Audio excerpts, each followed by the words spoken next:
The Subcommittee on State Foreign Operations and related programs will come to an order. Actually, before we begin the formal hearing process, I want to take a moment to welcome and to thank our full committee chairman, Mr. Tom Cole. All of us know he's a tremendous leader who really understands the details and cares deeply about the issues in the State and Foreign Operations bill. So again, Mr. Chairman, thank you for your leadership and thank you for spending this time with us this morning. Mr. Secretary, good morning. Welcome back to the State and Foreign Operations Subcommittee. We appreciate you being here today to discuss the fiscal year 2025 budget request for the Department of State. Let me also thank you for your service, your willingness to serve our country, as well as the men and women of the department who are so often unsung heroes, but we appreciate their service as well. Now, Mr. Secretary, I was really prepared to discuss the specifics of the budget request today, but I'm so deeply concerned by, frankly, the dangerous policies being pursued by this administration. Don't take my word for it. Look around, the world is up in flames. But most notably, I want to focus towards Israel. In this critical moment in history, I'm so concerned that I frankly just scrapped all the work that we had done preparing for this hearing. Instead, I'm going to use my time during the statement to focus on this alone. This administration is playing a very dangerous game with Israel's security and, by extension, frankly, our own national security. So here's what we know. The Biden administration is withholding certain weapons to Israel in its time of greatest need, as it faces a threat to its very existence as a nation state. We also know that apparently, that wasn't enough, because the president said during an interview with CNN that he will withhold all offensive weapons to Israel if they go after Hamas in Rafah, which is frankly stunning. In just that one moment, the president made it harder for our hostages, which include Americans, to be freed.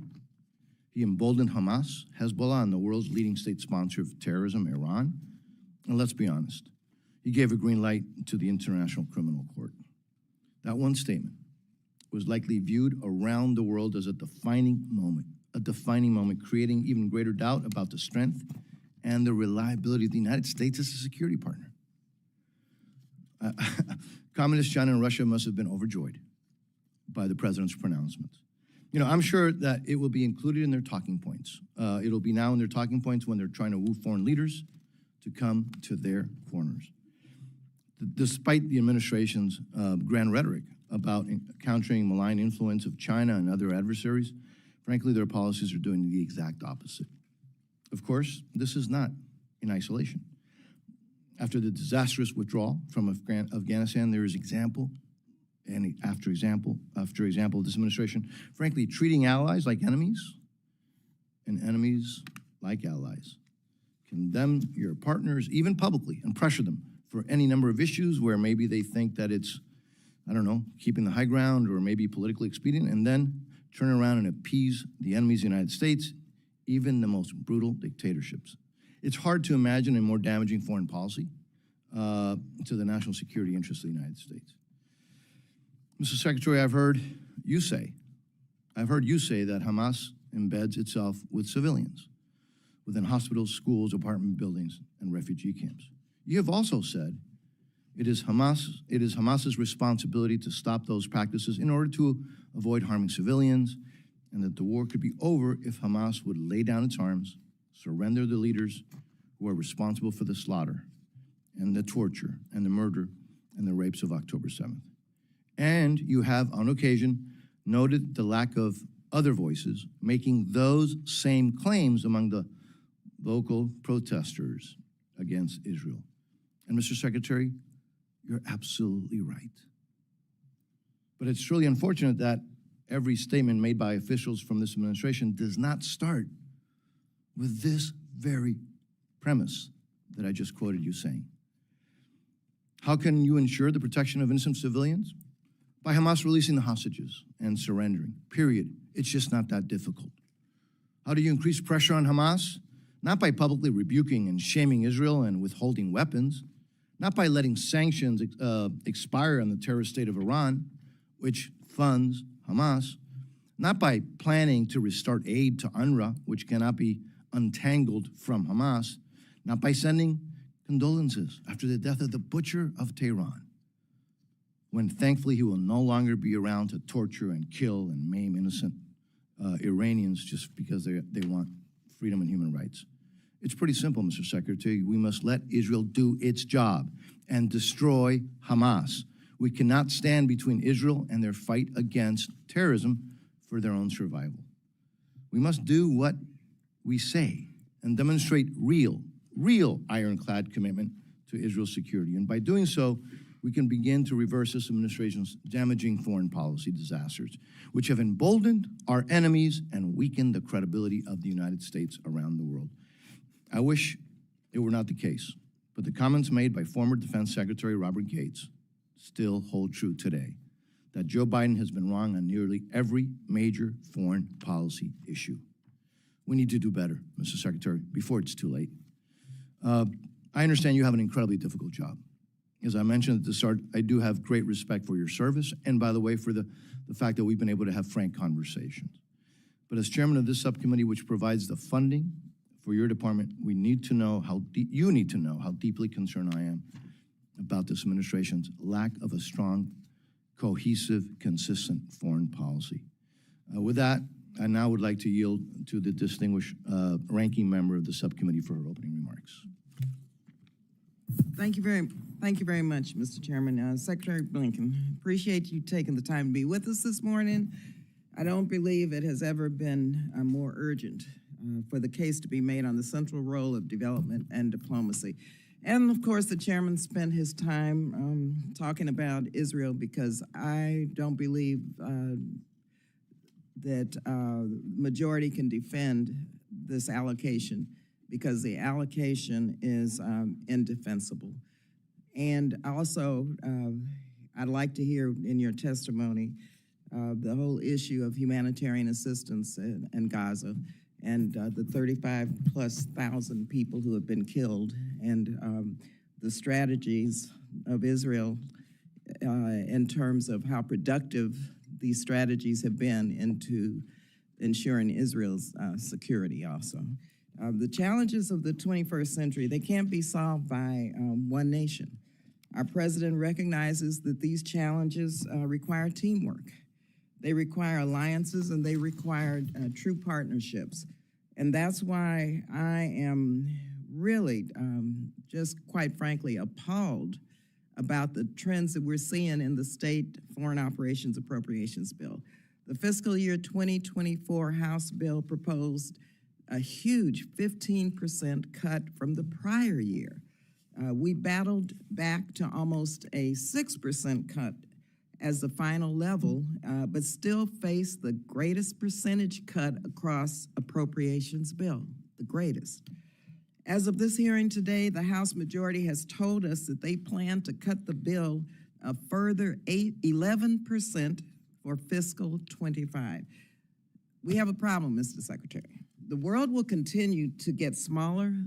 We have migration issues, climate, disease, even the flow of goods and crime, unfortunately, such as drugs. They're problems that are begging for a global approach. Countries overseas continue to see the United States as a beacon of hope and promise, but I don't know how long that's going to last. How long will we be able to rest on the achievements of prior generations? The Marshall Plan, the eradication of smallpox, the end of the Cold War, PEPFAR, before we realize that we are no longer offering the same leadership. My colleagues are often quick to focus on the influence of the People's Republic of China. But I will point out that China has now more embassies and more diplomats around the world than the United States does. More. Simply put, we are being outnumbered just when countries are clamoring for greater partnerships with the United States. It's not just important that the United States is showing up for partners around the world, but equally important to face the fact that America is showing. Diversity is the American and our country's superpower. However, far too often, the representation of the United States is not reflective of the full spectrum of backgrounds and experiences that America has to offer. And I know you agree with us on this. It's true for the workforce, but it's also true who the department works with. The president has set a goal to increase the share of contract dollars going to small and disadvantaged businesses to 15% across the federal government by fiscal '25. So I commend the State Department for already exceeding that goal. But Mr. Secretary, let me tell you, that obscures the fact that Black, Asian Americans, and Hispanic-owned small businesses are getting less than 2% each of State Department contracts. That's 2% each. I believe African American-owned firms is at 1.9%. AAPI firms are at 1.45%, and Hispanic firms are at 1.9%. I'm a former 8A contractor, Mr. Secretary, in the 80s and 90s, and this is less than what was taking place in terms of contracting then. And so we have to understand and look at why these numbers are shockingly low. We've got to do a better job making sure that historically disadvantaged entrepreneurs get a larger share of the State Department contract. Members, Mr. Secretary, they're outraged, and so I intend to follow up, and I just wanted to let you know with a letter to the department asking you to outline the strategy to increase the share of contract dollars that go to all historically disadvantaged groups, and why Black and Asian American and Hispanic firms are being denied access to these contracts. Now, 20 years ago, after we first started talking about this three-legged stool of national security, diplomacy, development, and defense, we are no closer to bringing balance to that stool. In fact, we have never been so lopsided. The resources that we spend on defense dwarf the resources that we spend on our overseas presence, the pursuit of American interests, and our most basic partnerships to build a safer world. I'm sure that you see this every day. We over-rely on our military tools because that's what's available, meanwhile starving our civilian diplomatic tools. Our military understands this and is often the first to advocate for development and diplomatic tools that they see as necessary. However, successive Congresses have refused to make the investments needed to take the pressure off of military action. And now, once again, our diplomatic and development activities are facing the biggest cuts of any part of the United States government. We can't keep going on like this. If we're serious about confronting these challenges, then it must be reflected in our budget. Without sufficient development funding, we face a future struck by cycles of crises that require more and more humanitarian interventions and even military interventions and result in a less stable world. Secretary Blinken, you're currently crisscrossing the globe. You're listening to partners. You're hunting for joint solutions. And I'm sure getting an earful about United States policy. I'm eager to hear from you today what tools that you need, that the State Department needs to advance the mission of the United States and provide the leadership and partnerships of the world that the world, quite frankly, expects of us. What do you see as the cost of us stepping back and letting others fill the void? I see that everywhere in the world. What investments are we leaving on the table? The opportunities left untaken. What do you hear from our brave diplomats around the world and what they need to do their job? And I want to thank them for their service and their sacrifices, which they're making. And I want them to know that we do value their work in spite of these huge, horrific, terrible, deep cuts that are being proposed.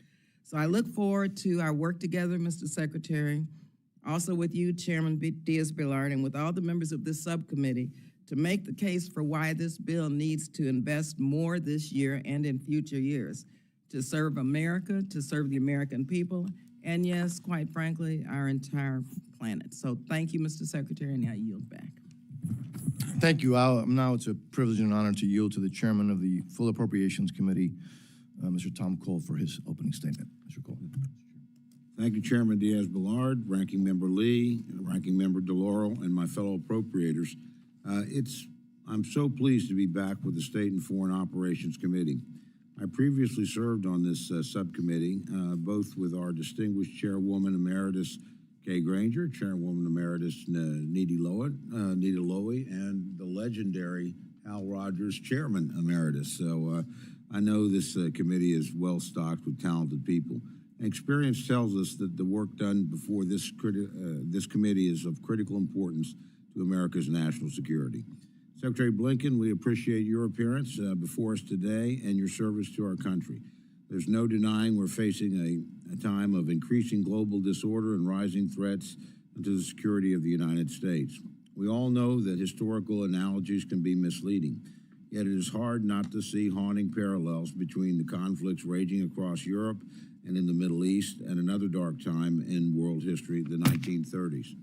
The disturbing echoes of that dangerous decade are certainly before us. In Europe, Vladimir Putin's warped dream of a new Russian empire has led to the unjust and brutal invasion of his democratic neighbor, Ukraine.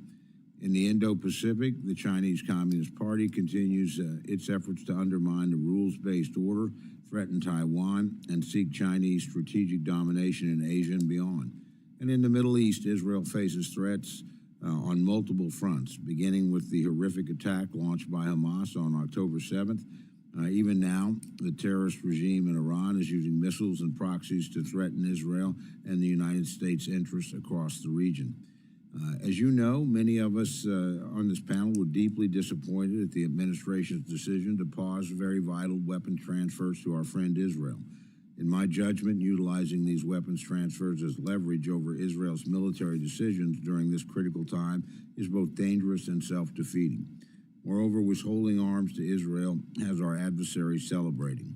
It weakens Israel's deterrence against Iran as well as Hamas and Hezbollah.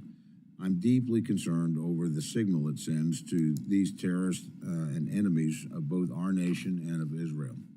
Meanwhile, in what some have called an axis of upheaval, our sworn adversaries in Beijing, Moscow, and Tehran are increasingly joining hands to challenge us and to challenge Western institutions, democratic values, and the cause of freedom.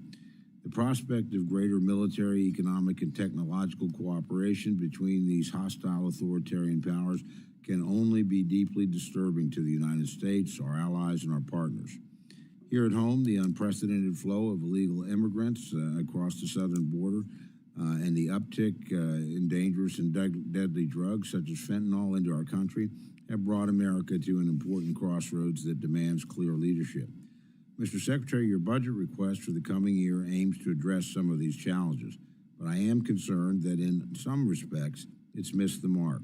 I am pleased at the request to fully fund security assistance for Israel and Egypt, a proposed increase for the Indo-Pacific region, as well as for international narcotics and law enforcement funding, which is critical to countering the transnational criminal network trafficking in fentanyl and other deadly narcotics. I am, however, concerned that the budget proposes billions in additional mandatory funding and other budgetary gimmicks. These incentives appear to ignore our deteriorating fiscal outlook, and frankly, Congress is unlikely to adopt them. When your department or any executive branch agency resorts to budgetary gamesmanship rather than making the hard strategic choices necessitated by limited resources, it does a disservice to your cause. Mr. Secretary, again, I want to thank you and the men and women who serve in the Department of State for your service, and I look forward to your testimony and the dialogue to follow. I yield back. Thank you very much, Mr. Chairman.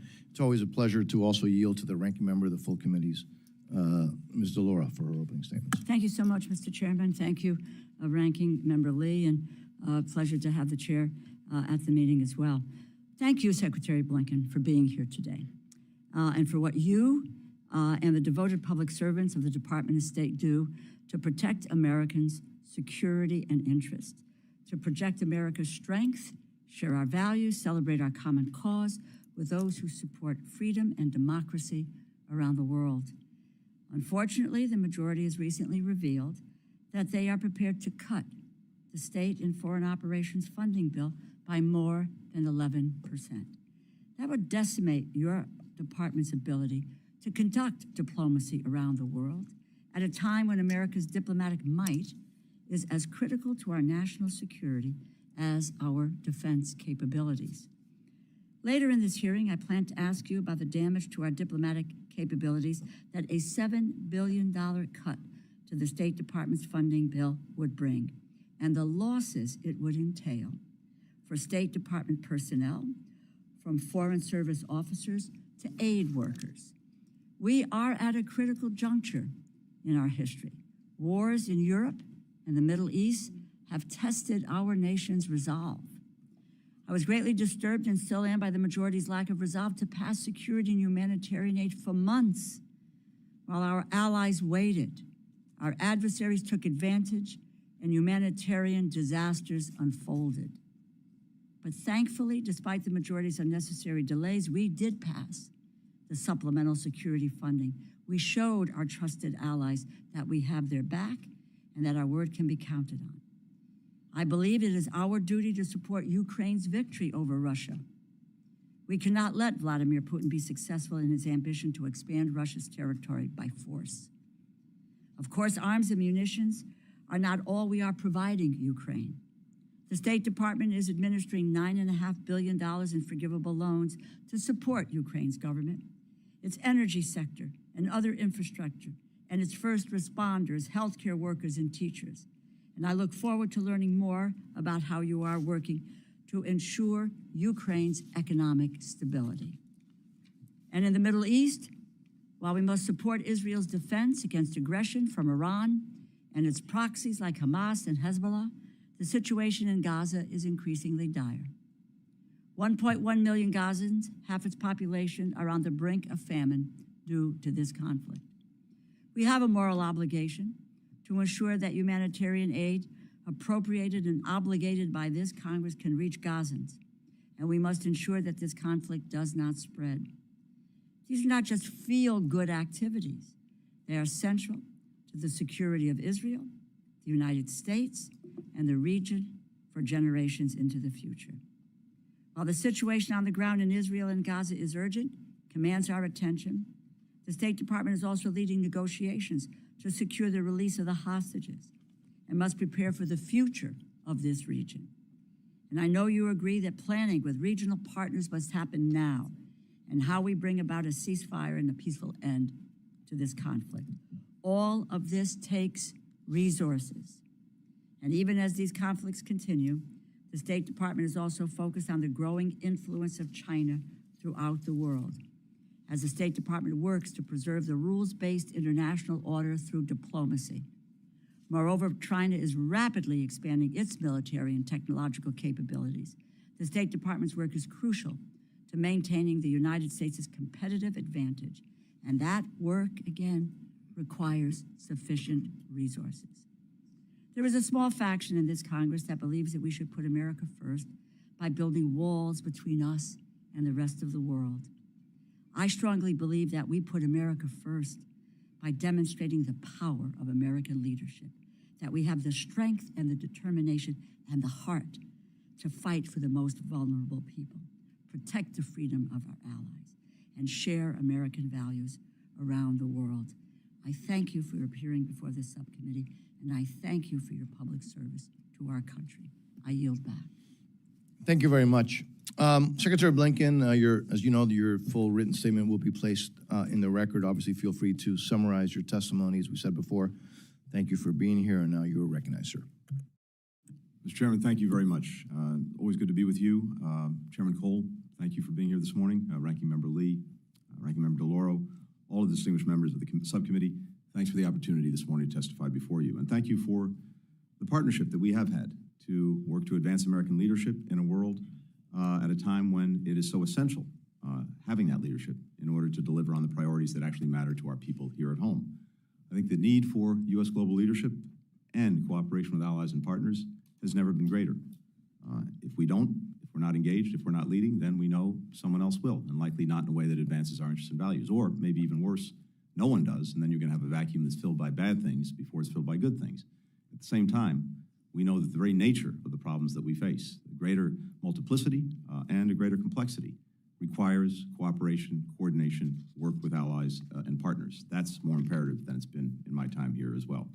People's Republic of China is pursuing military, economic, geopolitical preeminence, challenging our vision for a free, open, secure, and prosperous international order. Russia's committing aggression not only against Ukraine, but against the principles at the heart of the United Nations Charter: sovereignty, territorial independence and integrity, independence, which are the very building blocks of global peace and security.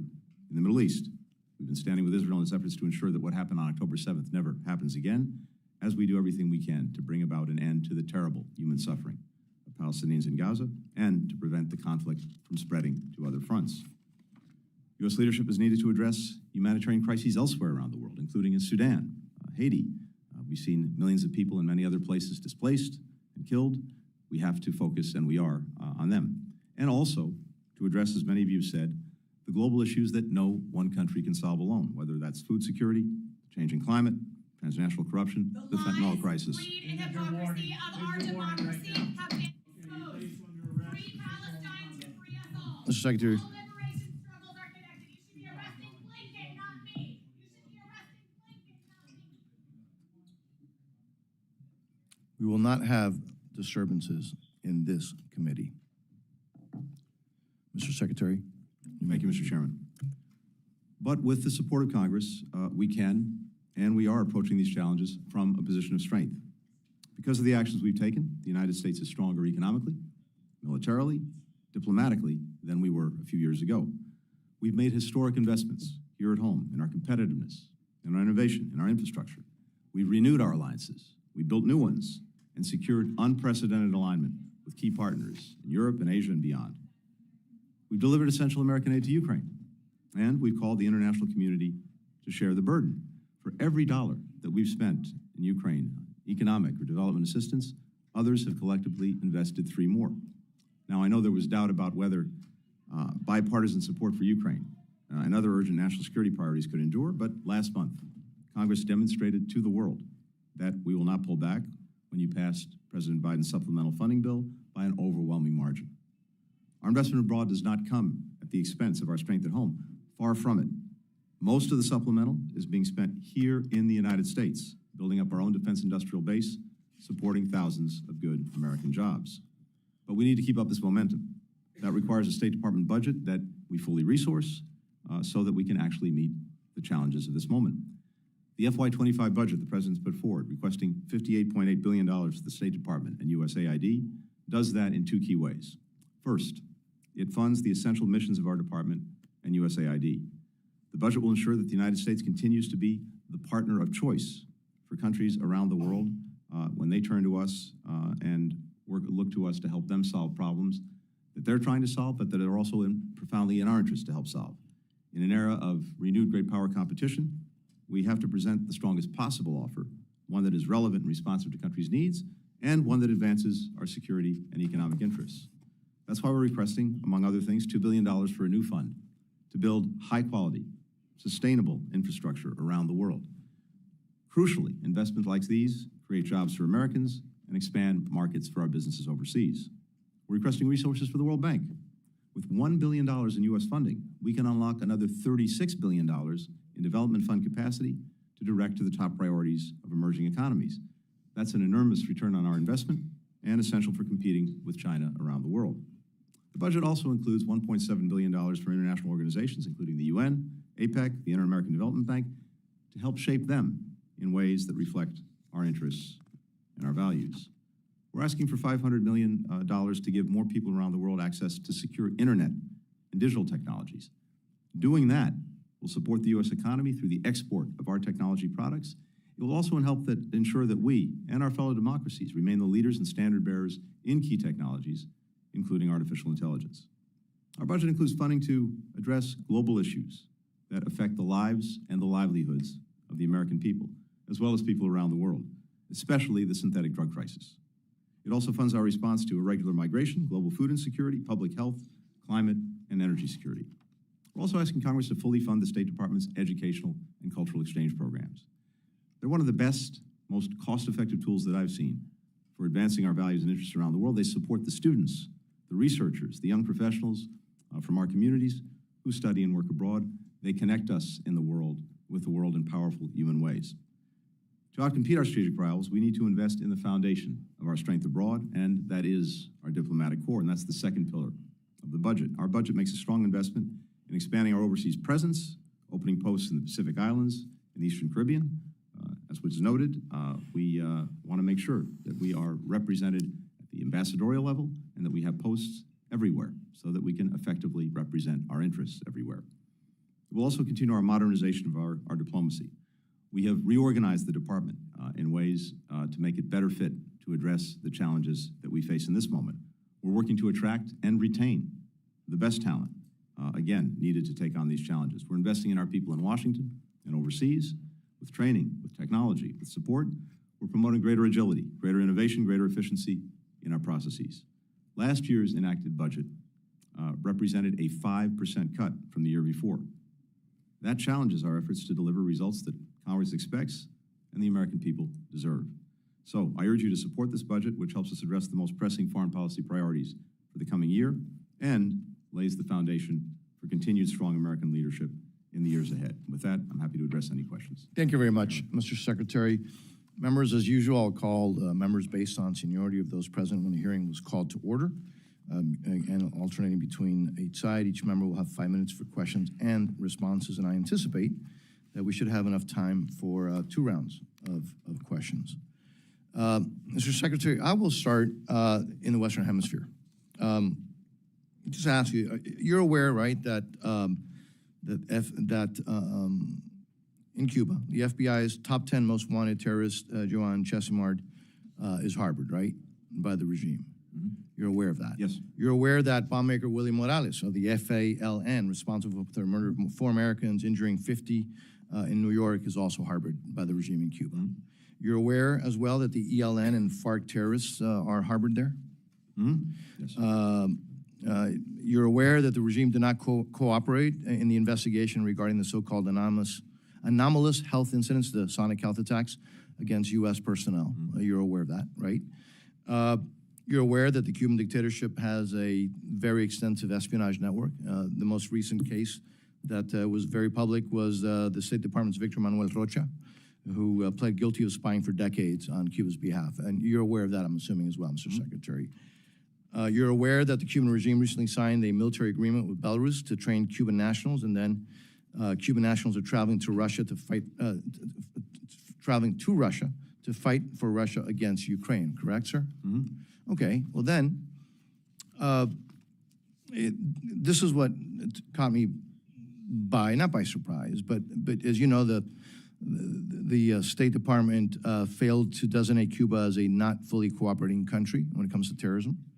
The rationale was that Colombia's, frankly, how do I describe him, pro-Hamas, pro-communist, former M19 guerrilla president, decided to no longer wants to extradite Marxist terrorists from Cuba.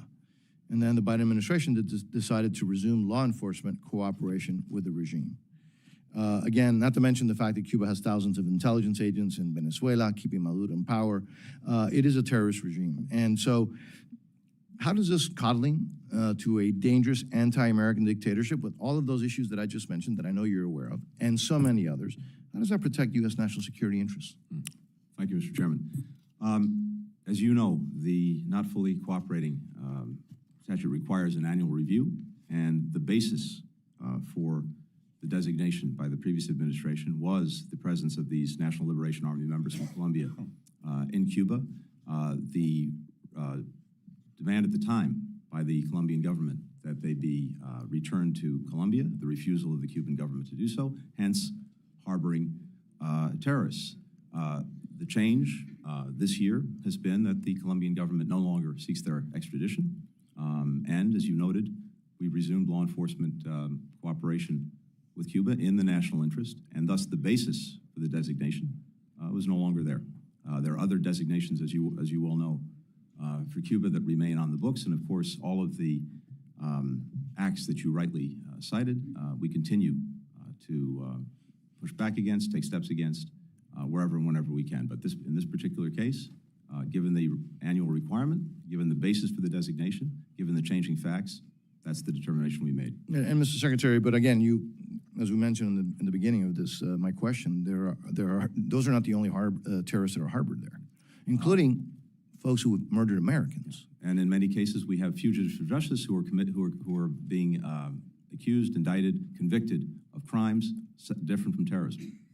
Absolutely, absolutely. So again, I just found it hard to understand that the fact that a country decided to not ask for a group of terrorists to be sent back doesn't change the fact that there are other terrorists that are there, including ones who have killed Americans, who, by the way, the regime has refused to send back to the United States, for God's sake. But anyways, again, we'll continue the conversation, because I'm frankly taken back by that aspect. I am going to keep to the clock. I'm going to ask the rest of you to do the same. So with that, let me recognize the distinguished ranking member of the subcommittee, Ms. Lee. Thank you very much, Mr. Chairman. Of course, you know, when we're friends and colleagues, we disagree on Cuba, and we will continue this conversation because this 50-plus year policy of the United States toward Cuba with the embargo has not changed any dynamic that the chairman just mentioned, and we have to move toward having full normal relations with Cuba. Mr. Secretary, I know that you said this in your statement, believe in diversity, equity, inclusion, accessibility. And I also know you're still struggling with a workforce that is still less diverse than the labor force, and it gets whiter and more male at each rank of seniority. Culture change is hard. It takes time, but we also need urgently to see progress because the world won't wait for us to catch up. So how and what role does DEIA play in achieving this strategy? What metrics, quantifiable metrics, will you cite for your leadership tenure as evidence of success? And what do you think are the obstacles to the success, and how can we help you and your team overcome them? Because as I travel the continent of Africa, for example, and in the Caribbean, I still don't see the diversity that this country should be presenting in our foreign service. Well, thank you very much, and thank you for your leadership on this issue. And let me just be clear at the outset why I think this is so important. To have a department that better reflects the people we represent. It's important because it's the right thing to do, but it's also important because it's the smart and necessary thing to do for our foreign policy and for our interests. We are operating in an extraordinarily diverse world. The greatest strength we bring to our ability to operate in that world and advance our interests is our own diversity. And if we are holding back, denying ourselves the talents of people from different backgrounds, different perspectives, different experiences, who have ways of engaging with the world that can make a real difference and help us solve problems by bringing these different perspectives to bear in our own policymaking, we're simply shortchanging ourselves. So it's imperative in my judgment that we continue to build a department that fully reflects our diversity. It is our strength around the world, and we've been working to do that. As you know, very early in my tenure, I appointed the first Chief Diversity and Inclusion Officer for the department. We now have the second one who's taken over, Zakiya Carr-Johnson, who's hit the ground running. Our first Chief Diversity and Inclusion Officer, and that office produced the DEAI strategic plan very early on with input from employees all over the world. We finalized that plan. We set out 215 objectives in it, and I can tell you that as of this moment, about 58% or 125 of those objectives have actually been met, and we're working to complete the others. I believe we've shared that plan with you, but we can go over exactly where we are. We have DEIA as a function now of performance evaluations to make sure that people are focused on that as part of their responsibilities as they seek to advance in the department. I note, and I thank Congress for this, for the first time, we were able to get paid internships at the department. And that is a wonderful tool for opening the socioeconomic aperture to make sure, again, that we have a department that's better reflective of the country. And that includes making sure that we have people from communities all over the country, rural as well as urban, who are able to try try out the department through an internship, and then decide whether they want to pursue a career there. We have a quantitative baseline for the first time. In January of 24, we published the third year of demographic data in a public dashboard that's available to everyone. And the dashboard provides a detailed snapshot of every bureau, broken out by race, by ethnicity, by gender, by disability status, by grade, by rank, by a place of origin in our country. That will allow us, I think, to see clear trend lines over the next decade. And in terms of senior leadership selection, we have at the Deputy Assistant Secretary level and above, we've added new transparency to the process, with clear criteria so that people can be clearly evaluated on the merits. Now, to your point, all of this takes time, and it's not Yeah, but Ms. Secretary, just very quickly, it takes time, but not 5 years, 10 years. We need to look, and you all need to look at new ways of breaking down these systemic barriers, because from what I've seen, first of all, retention is a problem. Yep. The cultural issues. That's an important point. Can I just say on that? You're exactly right, because it's one thing to recruit people and bring them in. It's another thing to retain them. One of the things we've done is we've established a retention unit to try to understand why it is that people across the department may be leaving well before their time, and why, in particular, underrepresented groups may be leaving at a higher level. And that work is ongoing. We're learning a lot from that retention unit. Thank you. Thank you. Thank you. Now we will recognize the full committee chairman, Mr. Cole. Thank you very much, Mr. Chairman. Mr. Secretary, as you know, the People's Republic of China has repeatedly used economic coercion against the United States, our allies, and frankly, non-aligned countries as well. Quite often trying to extract a political advantage or trap a country in a debt trap, literally, in order to have influence over its behavior. That runs very much counter, obviously, to a rules-based international order.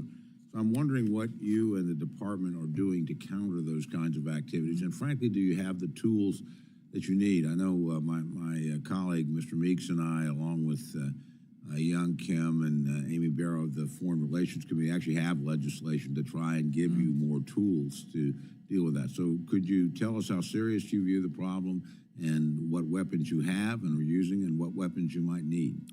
Yes, thank you very much, Mr. Chairman. I think it's an important question, and one we're very focused on. I'd say two things quickly about that. One is we want to make sure that wherever we can, we can create a better alternative for countries as they're looking at investment, because the main way that China exercises this coercion is, of course, by getting the leverage that comes through investments, including through Belt and Road. So we have done a tremendous amount of work putting together all of the resources and tools in our government, working with allies and partners through the PGI that the President established at the G7, Mineral Securities Partnership, and other things, to be able to effectively channel investment in places where it matters, so that we can effectively compete. For us, of course, the secret sauce is the private sector. We're never going to match, and we shouldn't match China dollar for dollar when it comes to state investment. Our job is to be a catalyst of, supporter for private sector investment. And as we do that, I think there's no question that most countries would prefer to work with us. However, the other side of this is when you see, exactly as you said, examples of coercion being exercised, using economic leverage that China has to get countries to do things that it wants geopolitically. A good example of that was Lithuania a few years ago. When Lithuania took steps in terms of its relationship with Taiwan that China didn't like, China tried to squeeze Lithuania. We came in, we worked with Exim to generate about $600 million in financing as an alternative to the money that Beijing was pulling out or threatening to pull out. We had a defense procurement agreement that DOD put forward that was very helpful as well in going to the Lithuanians. Commerce helped to support and move supply chains away from the PRC, and we mobilized posts around the Indo-Pacific to help Lithuania find new markets for the markets that were being taken away when China was trying to exercise this leverage. So I think there's actually a pretty good model there, a good model actually in the way Australia responded to economic coercion some years ago from China, that we can build on. And we really welcome working with you to make sure that not only do we have the tools, but the tools are adequately financed so that we can come in and create the kind of resiliency. Last thing I'd mention is the European Union's also gotten into the game on this in a big way. They have important legislation so that if states are on the receiving end of economic coercion, the EU can come in and support them. Well, again, we'd like to work with you on that. So if there are specific you. things that you would need that we could be helpful with, I'd like to know. One quick question, is probably not enough time, but obviously we've all been intrigued by some of the things I've read, at least, about a potential agreement with Saudi Arabia. Could you give us some sort of overview of where you are in those negotiations and where you hope to be? So we've been working, this goes back well before October 7th, working with Saudi Arabia and with Israel to pursue normalization between the two countries. This would be a game changer. It would be the first time that Israel has normalized relations with the largest Arab and Muslim country in the world in terms of its significance, and it would reshape the region and well beyond. We have pursued the work to try to get that agreement. It requires two things. It requires first some understandings and agreements between the United States and Saudi Arabia on security, on nuclear energy, and on defense cooperation. Those agreements, in principle, are very close to being able to be concluded. Now, of course, we will come to Congress with them when they're ready to be reviewed, but we could be really weeks away from being able to conclude them. However, in order for normalization to proceed, Saudi Arabia has made very clear that even with the agreements between us completed, they have to have two things. They have to have calm in Gaza, and they have to have a credible pathway to a Palestinian state. So we, of course, are working on both. We want to see both. Whether a government in Israel in this moment is able to engage on that basis, I don't know. What I do know is, until now, this has been a hypothetical or theoretical question for Israel. Assuming we complete the agreements between the United States and Saudi Arabia, that hypothetical or theoretical question becomes a real question that they will have to answer one way or another. Thank you very much. Thank you, Mr. Chairman. Yield back. Thank you, Mr. Chairman. Mr. Laura, you're recognized. Thank you, Mr. Chairman. Mr. Secretary, as I previewed in my opening remarks, I first wanted to ask you about the House, what I view as a misguided allocation for fiscal year 2025 and the impact on the State Department's critical diplomacy and development work. I was interested in the line of questioning with all the initiatives that we are talking about with regard to the State Department that need to be discussed and need to be worked on. I think at the foundation of that is what kind of resources does the department have to move forward. At the recently announced top-line funding level for state and foreign ops for the appropriation bill proposes a nearly 12% cut. That's compared to the 2024 enacted level.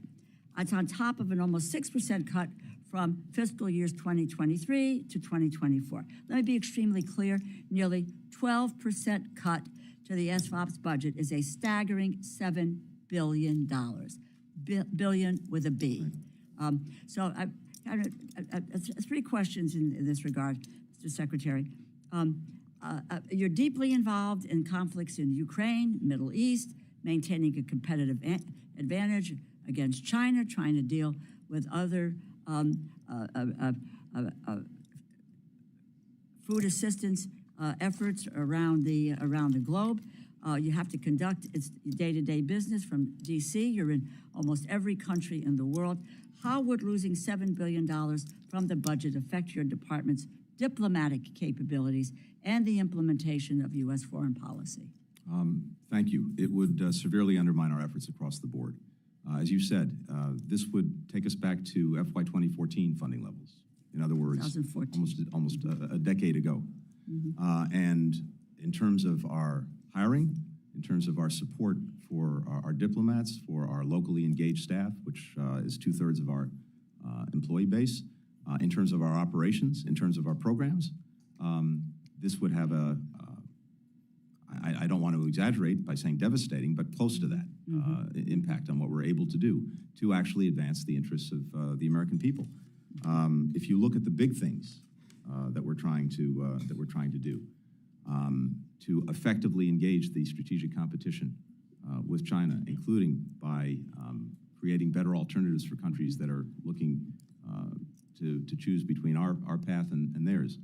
it would severely penalize those efforts. Our ability to continue to sustain support with our allies and partners for Ukraine and pushing back against Russian aggression, that would be severely undermined.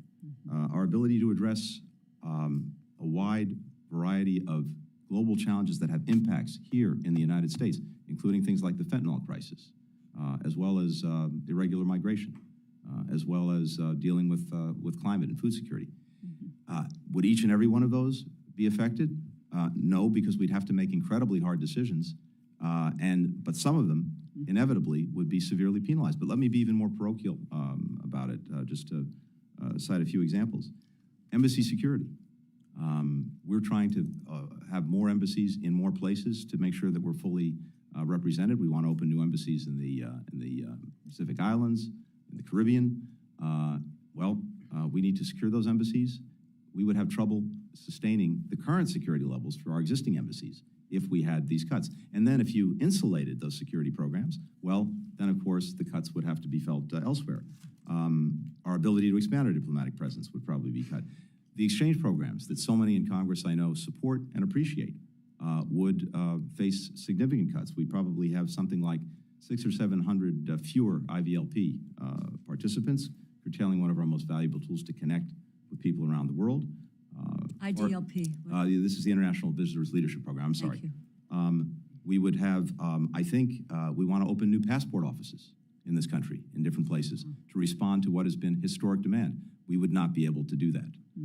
I can go down the list, and we'll obviously provide this list to Congress in the interest of time.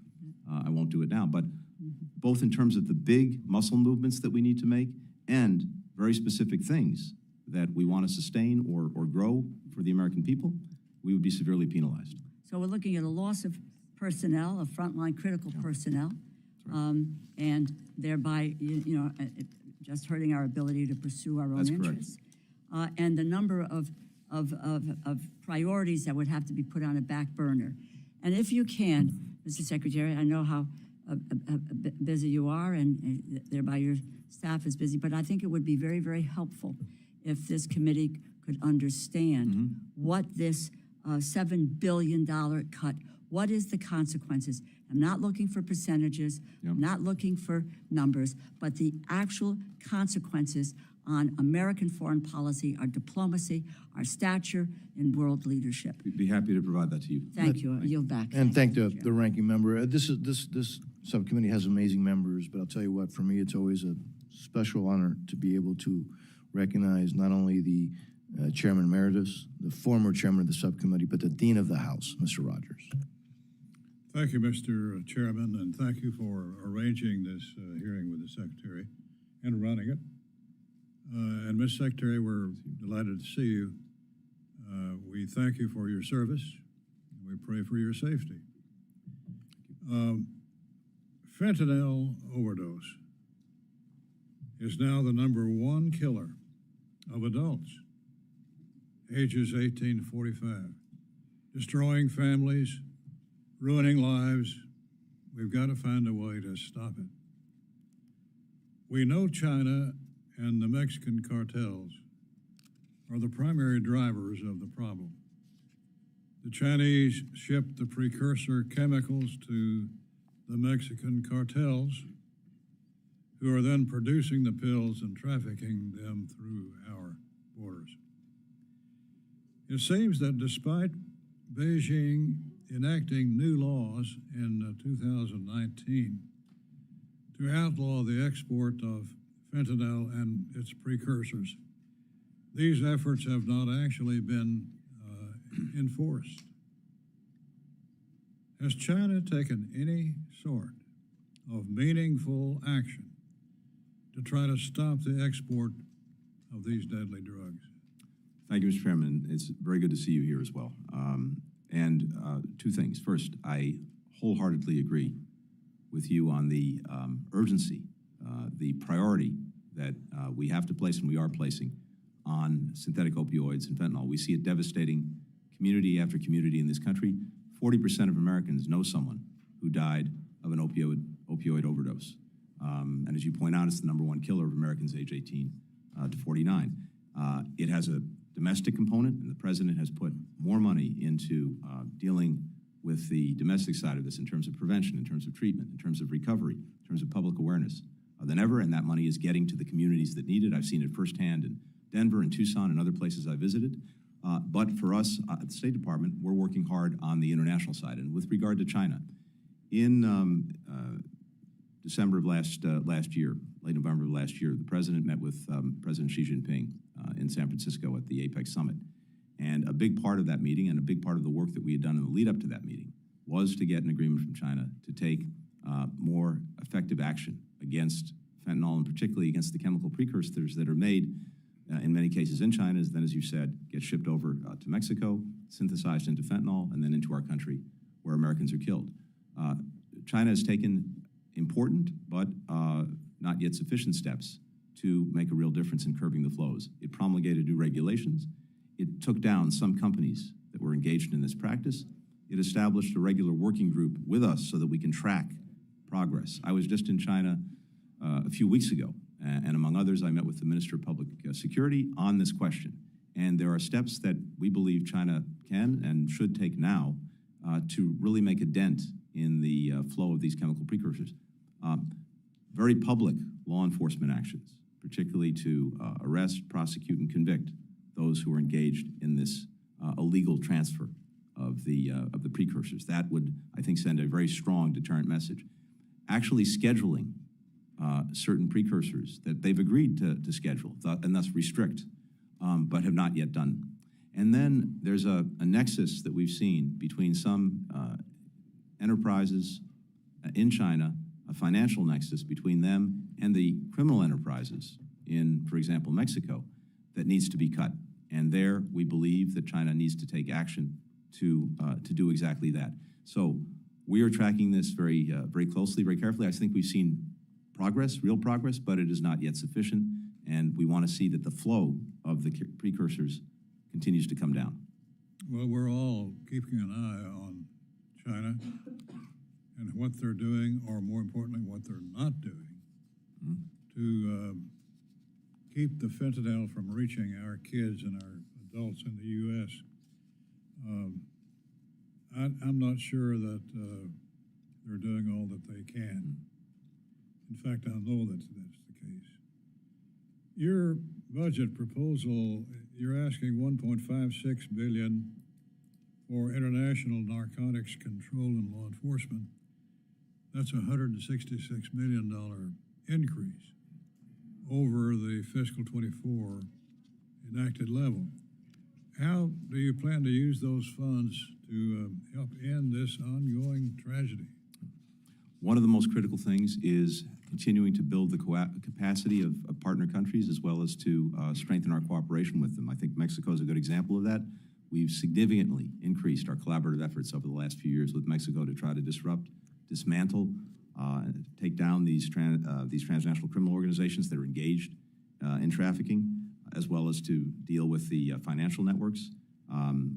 We have worked with them, for example, with information and support that's produced dozens of arrests of first and second tier operatives in these criminal enterprises. They've seized a record amount of fentanyl.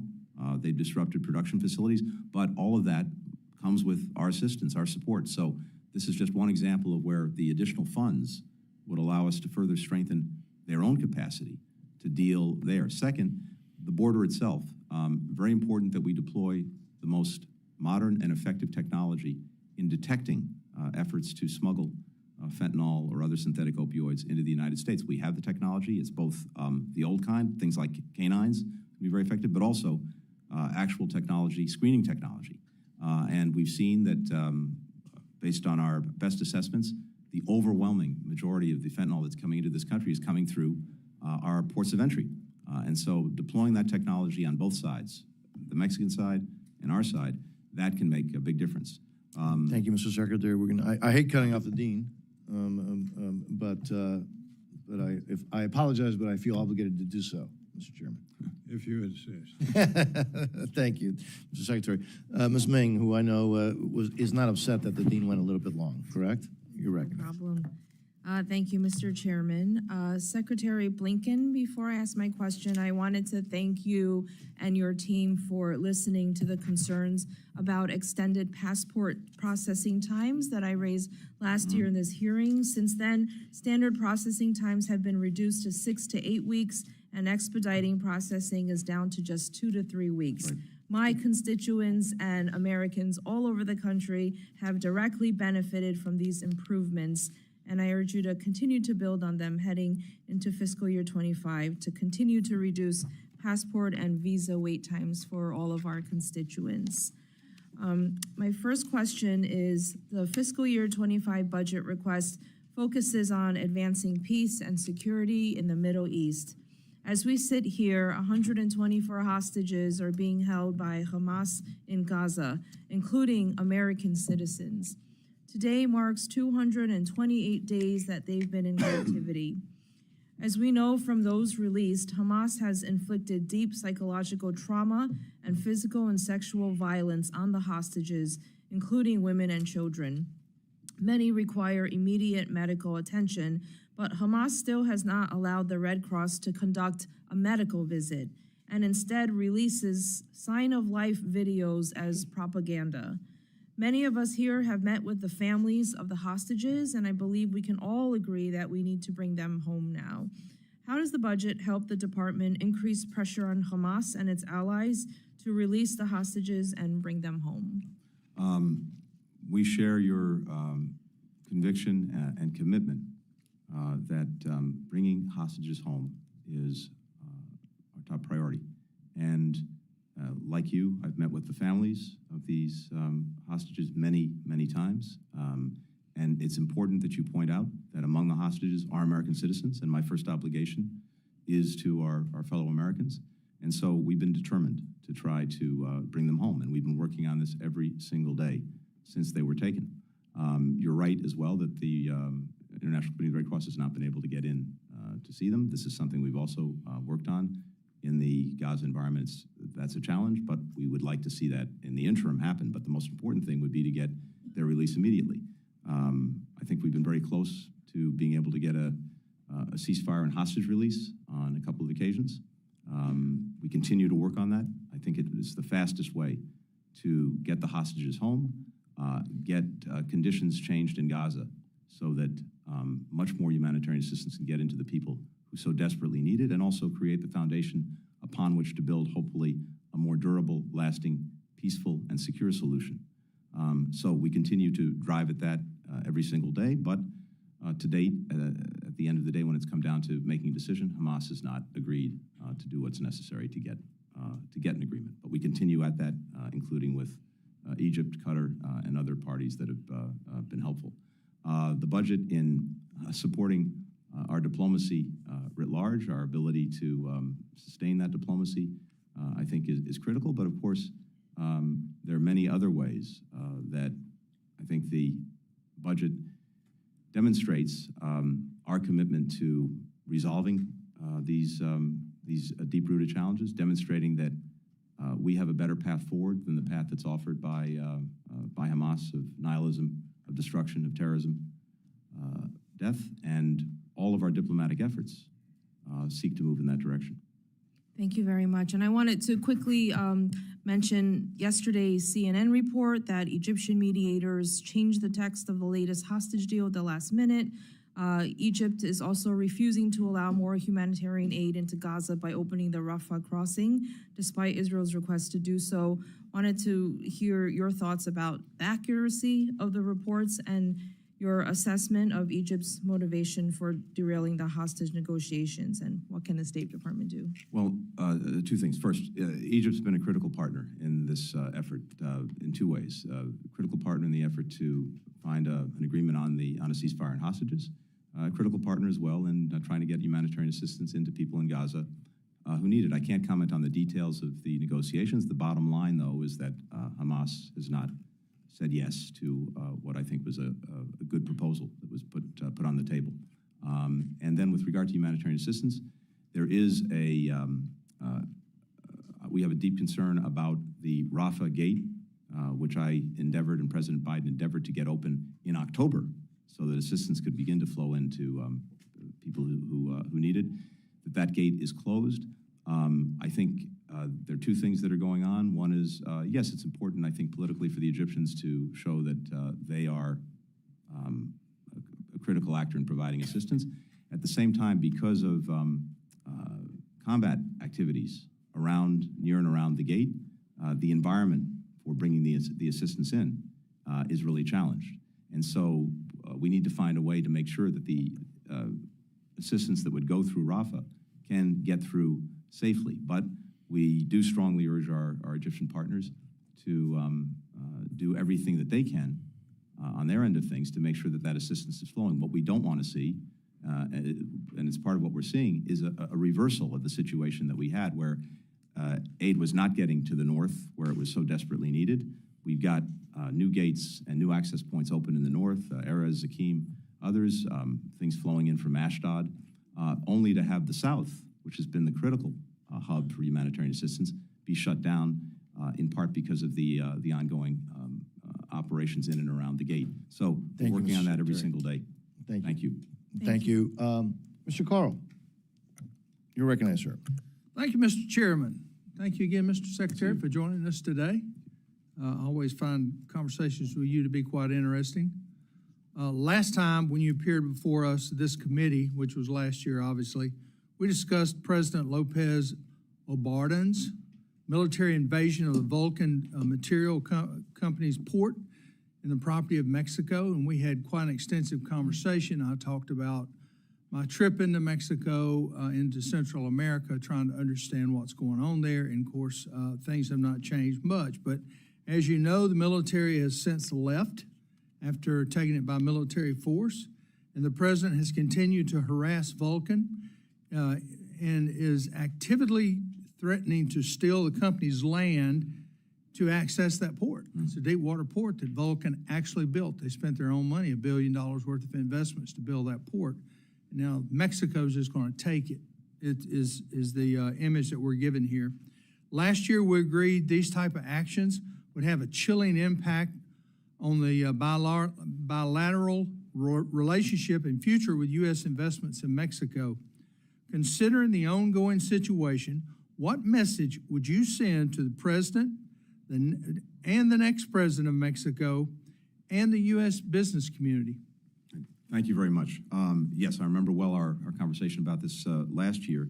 And I'd say two things. First, Vulcan, I believe, has filed an arbitration case under NAFTA, which is pending. And so I can't take a position on the merits of the case, which is pending. I can say that as a general matter, these cases, these instances, yes, can very much negatively impact Mexico's efforts to attract investment from the United States and, by the way, from many other countries as well. So we think it's very important that Mexico take that into consideration because it will have an impact on what they seek to do, which is to bring in more investment.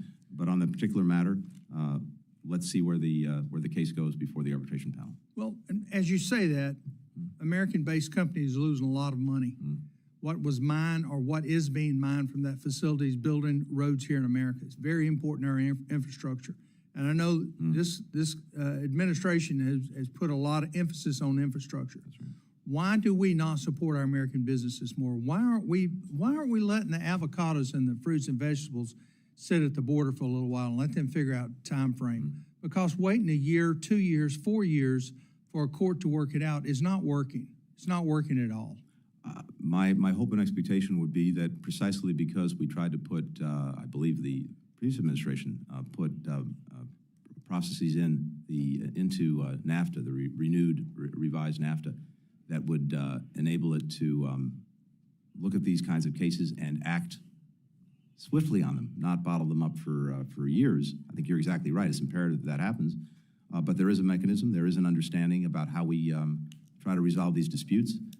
And that should play out, but it should, I agree with you, play out quickly. Meanwhile, we have our diplomats all over the world engaged every single day in commercial advocacy, commercial diplomacy, trying to resolve disputes, trying to make sure that our businesses, our workers are being treated fairly around the world. It's a critical part of their mission, and whether that's in Mexico or any other place around the world, where the United States and our businesses are engaged.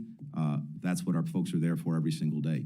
And we, of course, will look at whatever measures are appropriate to try to make sure that we're being treated fairly with a level playing field. Well, if the president of Mexico will do this to Vulcan Materials, they'll do it to anyone. And I highly encourage business communities in America that's looking at doing business down there to stop and think, because they may be next. Thank you. With that said, Mr. Chairman, I yield my time. Well, thank you, Mr. Carl. Thank you for bringing this up. Look, this president of Mexico is acting less like an ally and more like an adversary. And so thank you for bringing that up, sir. The gentleman from Florida, Ms. Frankel. Good morning, thank you. Thank you, Mr. Secretary, and thank you so much for your good work in a very chaotic world, and I give the same praise to our president. I may not agree on every little detail, but I have to say, given the chaos of this world, I am very grateful for his very steady, experienced leadership. I am disappointed with the top lines of this budget, of course, because, again, with the chaos in the world, I do think more diplomacy and economic stability would bring us to more peace. I was in a meeting yesterday with 6 women ambassadors from around the world, including from Ukraine, including from Saudi Arabia, Lithuania. I'll try to think of the other ones, and Ireland and others. Here's what we got talking about: is there are many conflicts in this world, and we know that there are some negotiations going on in the conflicts.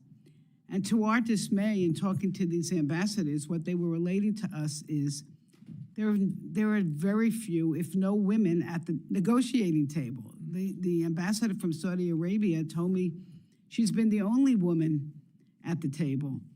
And, number one, we know research shows that when women are part of the negotiations for peace, much likely that a treaty will last longer. But number two, we do bring a very different perspective.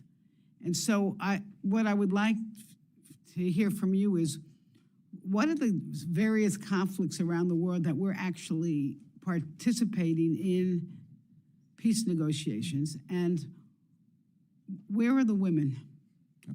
Thank you. First of all, I agree with the premise of the question or the statement, which is when we have women involved in matters of peace and security, we get better results. And I think we need to see and do more of that. And as you know, we have a Women, Peace and Security initiative to try to ensure that. But if you look around at the conflicts that we're working every single day to resolve, to bring to an end, particularly many, alas, in Africa, whether it's in Sudan, whether it's the DRC and Rwanda and the Eastern Congo, whether it's challenges in Ethiopia.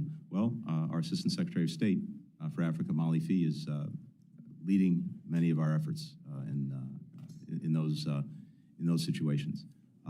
We have a number of senior diplomats who are engaged around the world every day in trying to bring conflicts to an end. And I could go down the list, and I'm sure that you would find women who are critical leaders in those efforts. But again, I think the initiatives that we have to make sure that there is greater participation, engagement, involvement from women in dealing with these challenges, that's very much part of what we're doing. We have a strategy.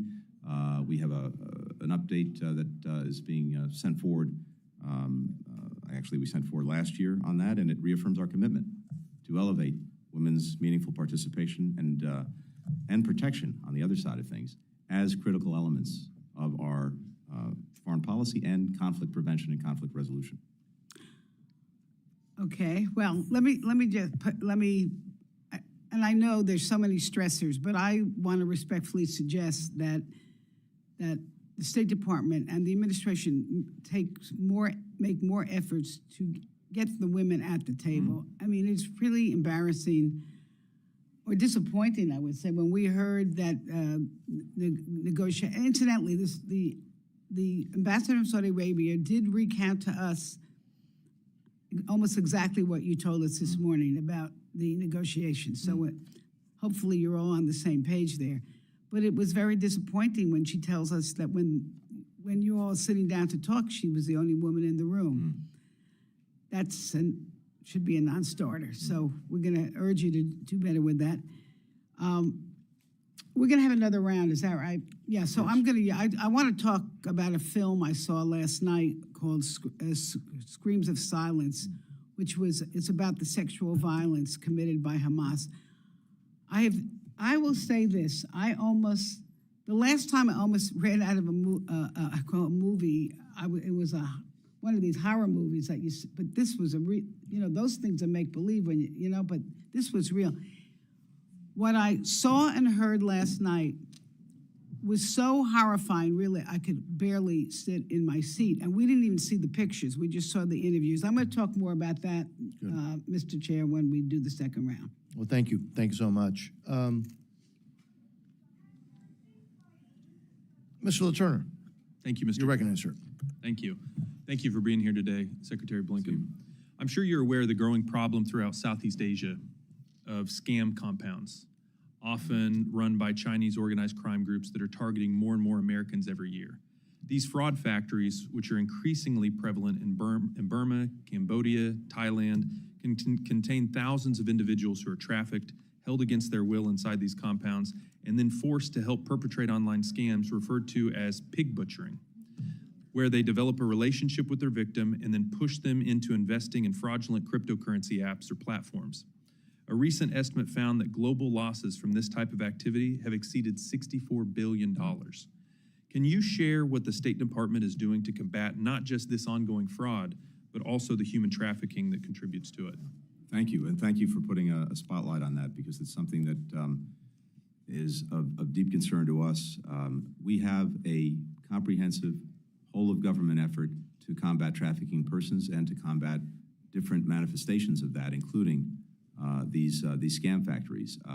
Literally, and this is something that the State Department helps lead, we have every relevant department in the government coming together, using its resources and doing it in a coordinated way to combat trafficking and to combat these different manifestations of it.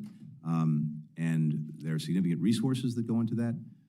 There is a very significant effort to help countries develop the capacity themselves to push back against trafficking, to bring traffickers to justice, to help the victims of trafficking. And so building their capacity is critical. Law enforcement collaboration and cooperation is vital to this.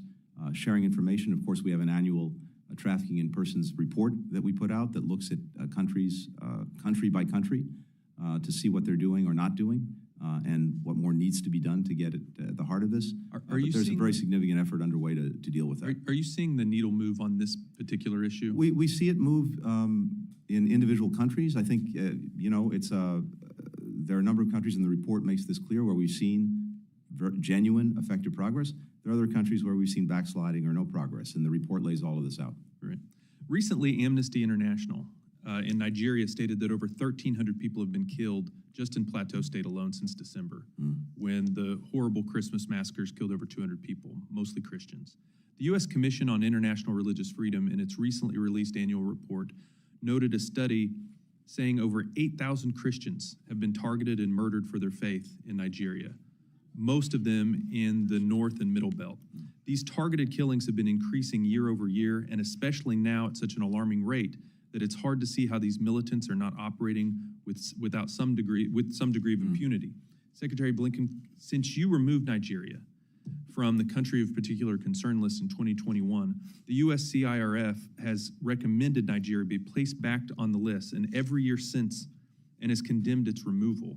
The USCIRF has affirmed that government toleration of egregious, systematic, and ongoing violations of religious freedom is the standard for CPC status, and they make it very clear that Nigeria meets at least that standard. Given the horrendous targeted violence in the country that is at least in significant part motivated by religious factors, given these factors, why has the State Department for every year failed to follow the USCIRF's recommendations regarding a CPC designation? First, let me say this.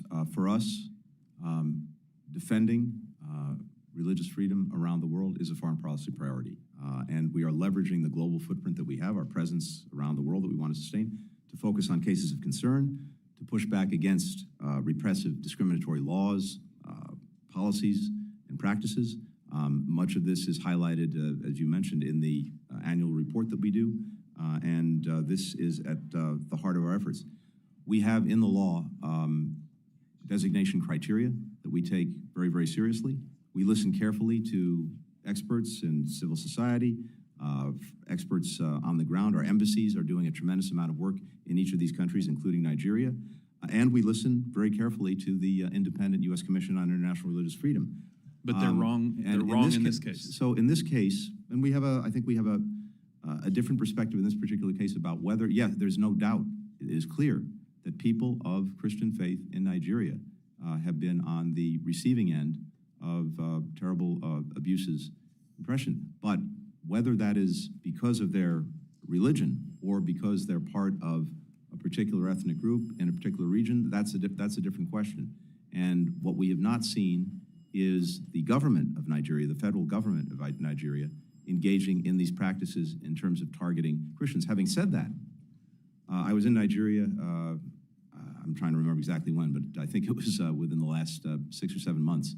And I brought together experts from civil society, from the religious communities, including a leader of the Christian community in Nigeria, to hear directly from them.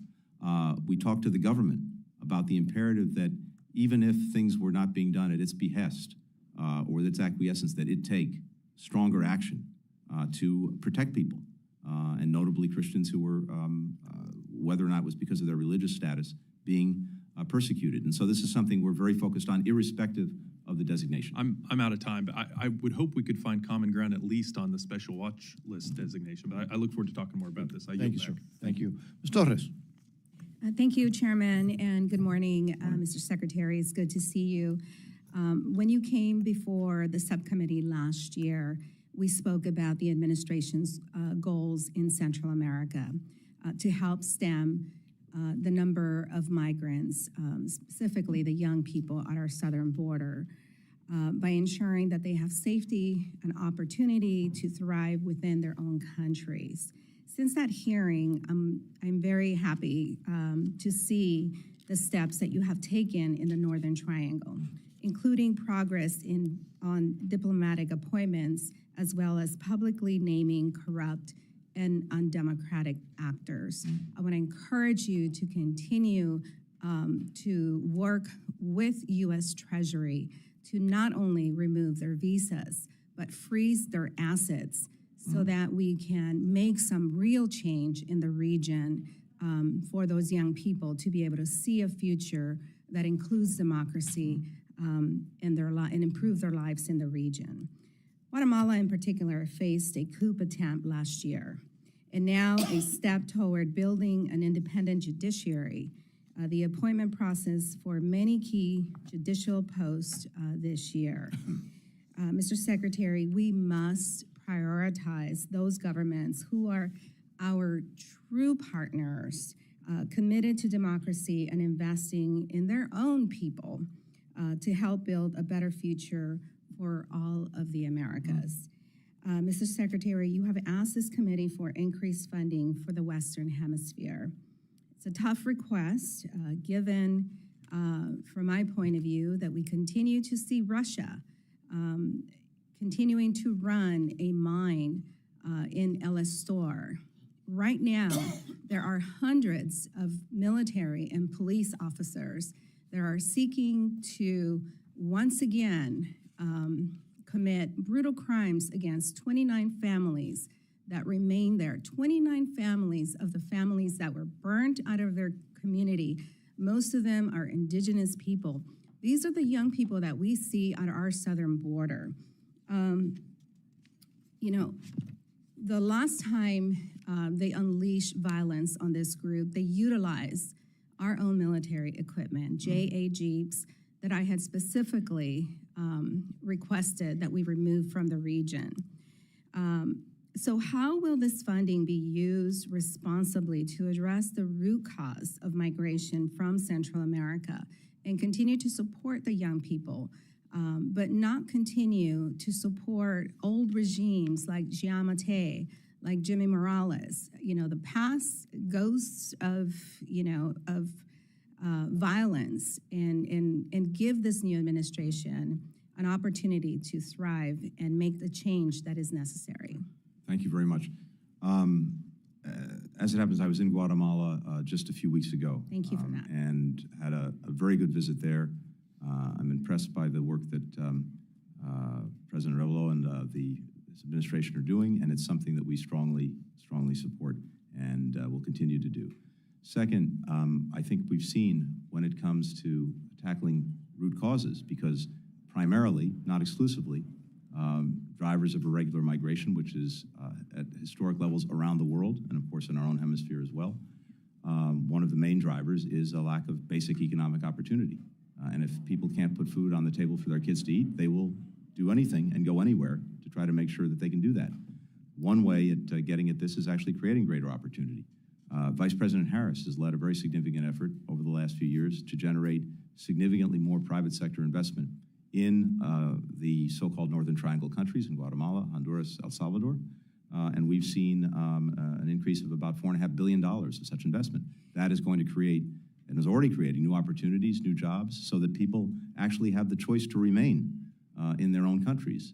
Of course, at the same time, we're doing other things to include expanding legal pathways to this country to take pressure off the border. We have safe mobility offices so that people can make determinations in their own country whether they are legally entitled to come to the United States instead of coming to the border to do that. But I think the root causes piece, it takes time, but it is fundamentally the best way to get at it because, again, if people are experiencing conditions.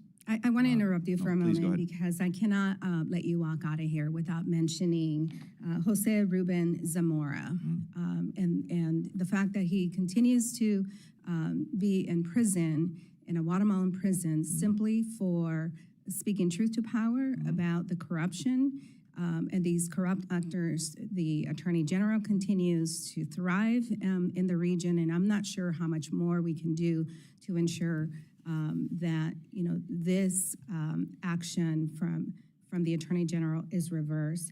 Angelica Coy Chuck, she's a Mayan elder. She was recently sentenced to 75 years in prison. She still has multiple shrapnel on her leg. She has been refused medical attention. This is a woman from El Astor, where, again, the government continues to work against indigenous people that are simply trying to farm and live another day in their own country. I yield back. Thank you. Thank you, Mr. Torres. Mr. Susquehanna. Thank you, Chairman, and thank you, Secretary Blinken, for being here with us today. Like many of my colleagues here, and this has been briefly touched on, I'm incredibly concerned about the ongoing war in Israel and what appears to be a shifting position from the administration regarding our steadfast support for our greatest ally in the region. The National Security Supplemental included significant assistance for Israel. Does the administration remain committed to spending every dollar appropriated for Israel in the supplemental? Yes. Can you please elaborate on that? No, happy to. Yes, simply put, yes, every single dollar in the supplemental that Congress passed will be spent. And let me share a few things. First, no one has done more or will continue to do more to ensure Israel's defense than the President of the United States. He was there in the days after October 7th, the first American president to be in Israel at a time of war. We deployed significant assets to the region to prevent other fronts from opening and Israel being attacked from other places, including from the north in Lebanon by Hezbollah or by Iran. More recently, when you had this unprecedented attack by Iran on Israel, the first direct attack from Iran to Israel, for the first time in history, the United States participated actively in Israel's defense, and of course we brought together a coalition of countries to thwart that attack, which happened very successfully as a result of the efforts that we undertook. And we've tried to make sure that Israel has what it needs to defend itself against the threats that it faces, not only from Hamas, but Hezbollah, Iran, the Houthis, various Iranian proxies. I appreciate that. But when it comes to, I think the case that you're referencing, I'm happy to address that as well. Yeah, I mean, I was in Israel, and just a few days, less than a week after I came back, that's when Iran launched the attack. So this is obviously fresh in my view of coming back there, learning about the situation on the ground. You're right, it was the attack directly from Iran, not through just the proxies, was not expected. And when that happened, obviously that raised the concerns on this. What raises concerns as well is obviously the administration's decision to withhold arms to our ally as conditions to strategy by Israel in terms of this conflict. So in the future, would you commit to work with Congress on any withholdings from congressional appropriated dollars and arms? Well, two things. First, when it comes to the particular case that you're referencing, that is these 2,000-pound bombs, we've been very clear for a long time about our concerns about a full-scale military assault on Rafah, given the dense population there, and particularly the use of that kind of weapon in a dense urban environment. It's a conversation that was ongoing with Israel, and it's unfortunate that it became public, but it did. But we have an ongoing conversation with Israel about this and about our concerns about the use of these particular weapons in that particular way in that particular place, and those concerns remain. But the other assistance that we've been providing for Israel's defense continues and will continue because, again, the president's determined that Israel have what it needs to defend itself. At the same time, we're deeply committed to trying to ensure that people are better protected in Gaza, people who are caught in this crossfire of Hamas is making, that the humanitarian assistance they desperately need gets to them. The operations in and around Rafah have also disrupted that.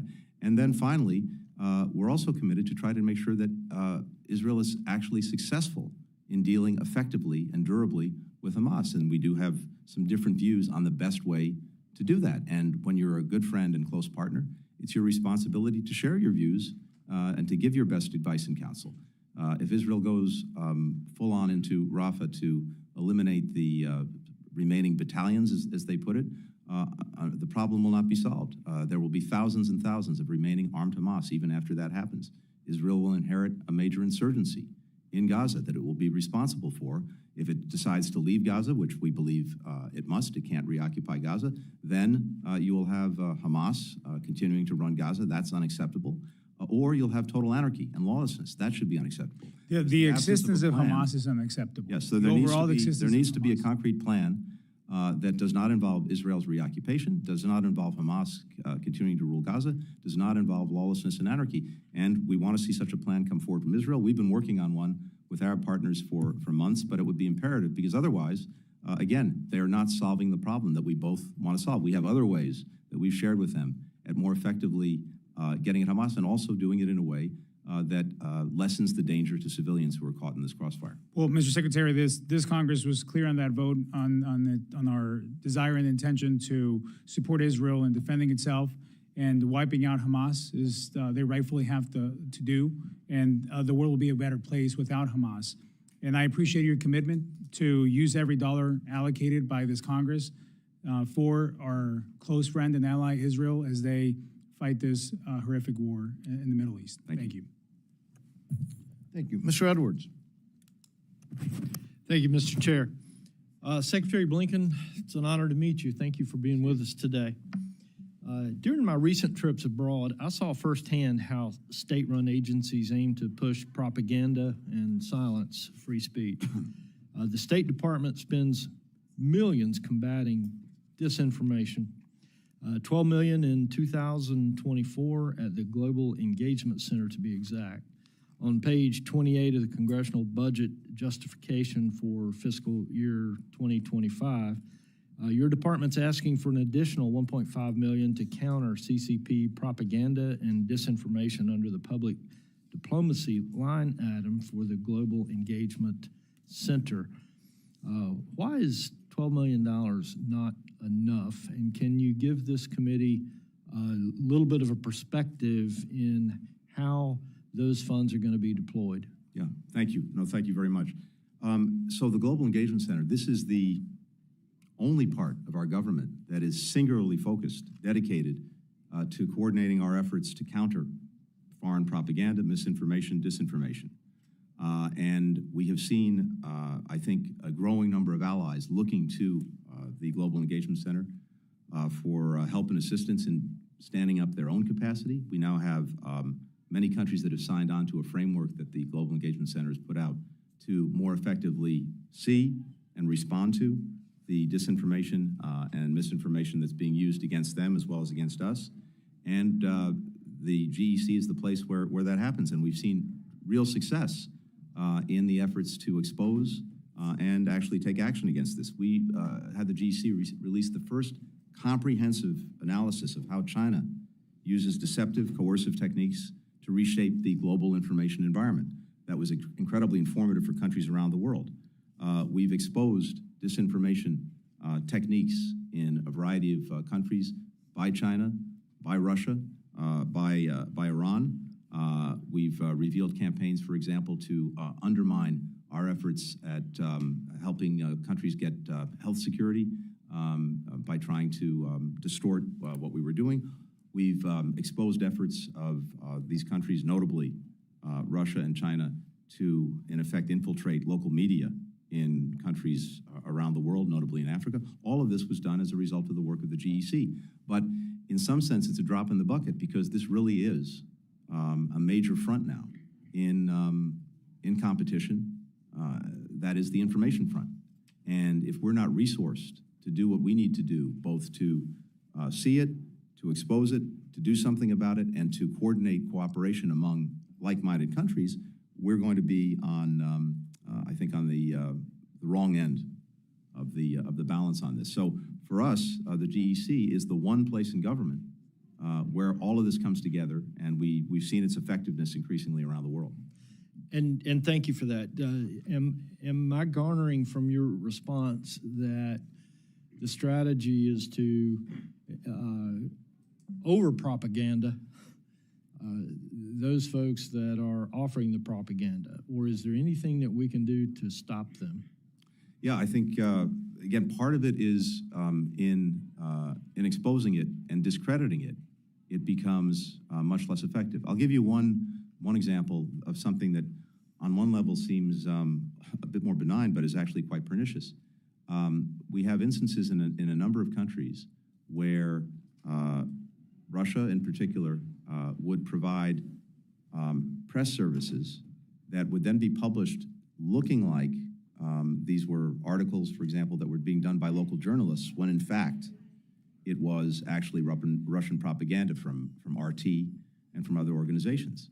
Well, one of the things we organized was to be able to provide for these newspapers or online publications access to things like Reuters, the Associated Press, that would be obviously different from and objective compared to what they were getting and hiding, in a sense, the origin of when it comes to what Russia was trying to feed in.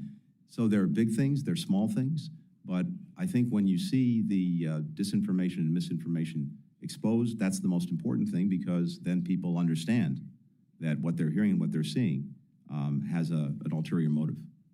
Thank you very much for your response, Mr. Chairman. I've got other questions. I hope we'll have another round or so. Well, your question is spot on. We're going to do another round of 3 minutes because, again, that's the time that we have. As soon as we have this ready, we'll start. Mr. Secretary, I think a lot of us, and it's pretty clear, have lost faith with the WHO, and it was reflected in the 24 bill passed out of the House. I'm particularly concerned about the direction of the negotiations on the pandemic treaty and international health regulations.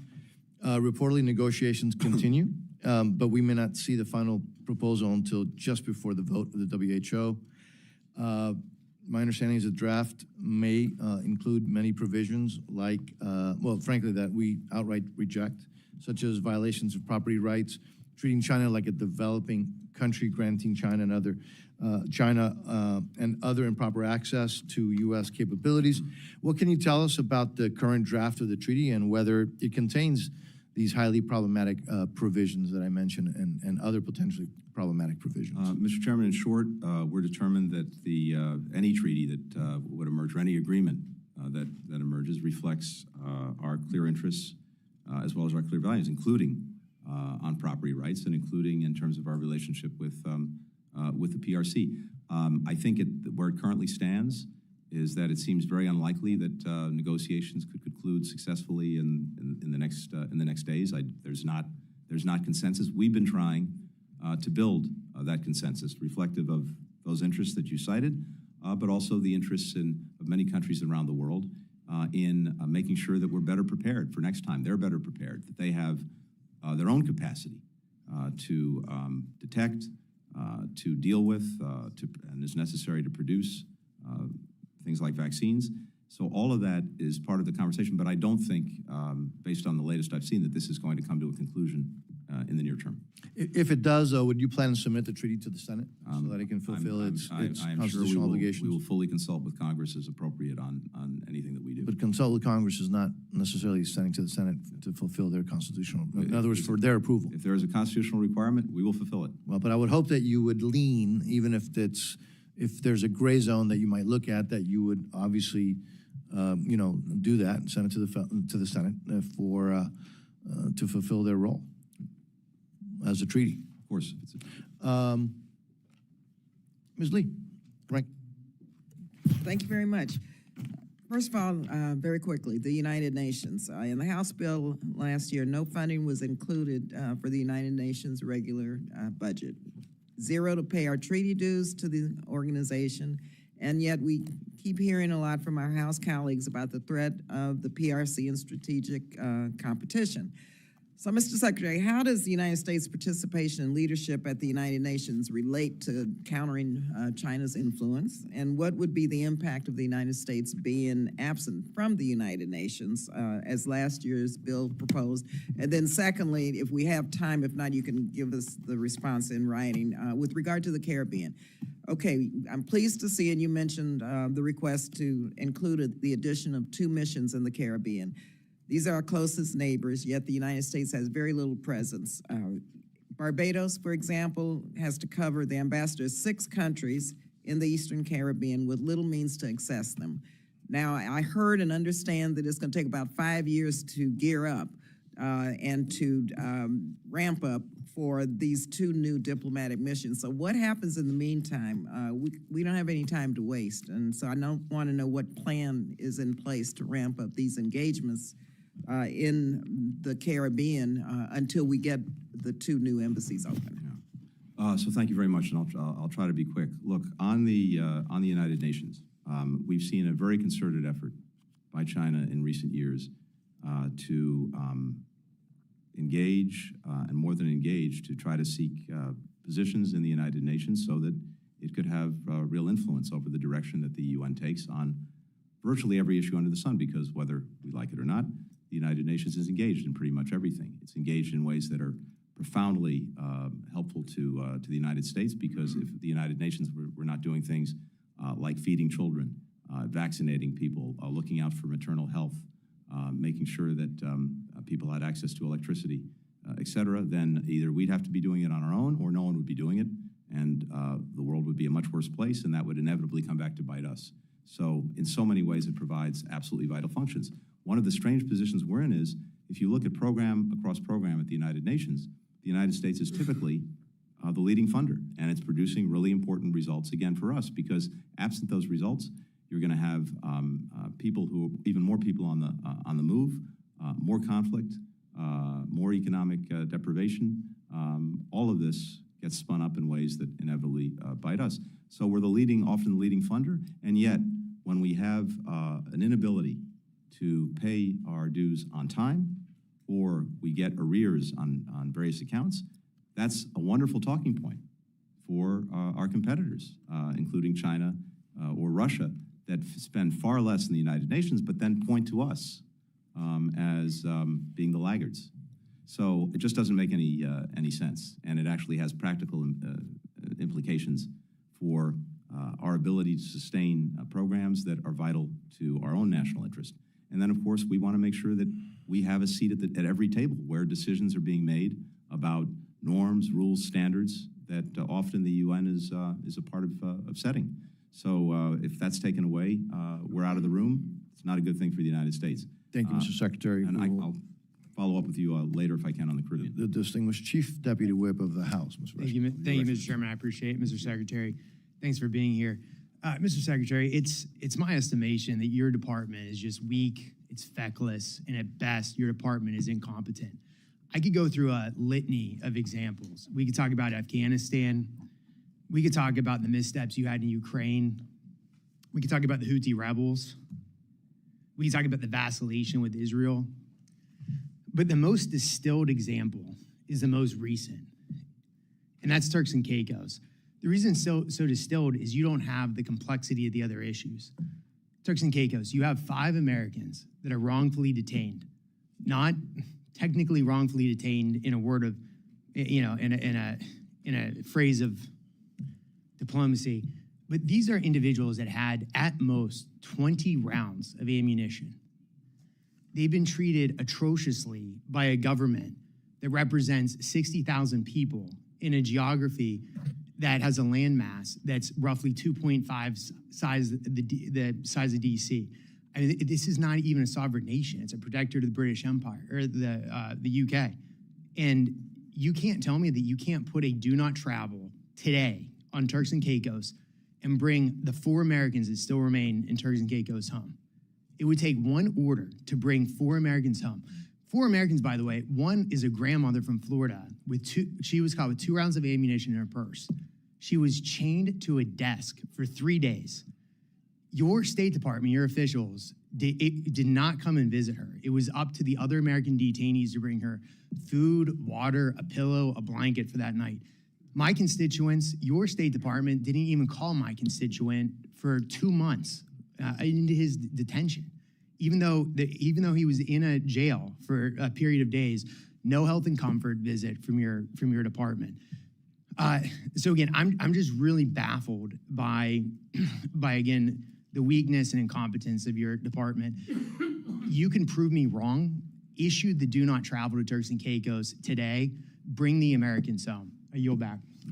Well, thank you, Congressman. It won't surprise you to know that I fundamentally disagree with Secretary you, Blinken, I yield back to the chair. You don't need to say anything. You can issue a detention. You can issue a do not travel, end the detention of those Americans and bring them home. We're done talking. You need to now act. That is what you need to do. Issue the do not travel today. Bring them home. I'd be happy to respond. Thank you, gentlemen. Well, he yielded back, Mr. Secretary, but Well, it's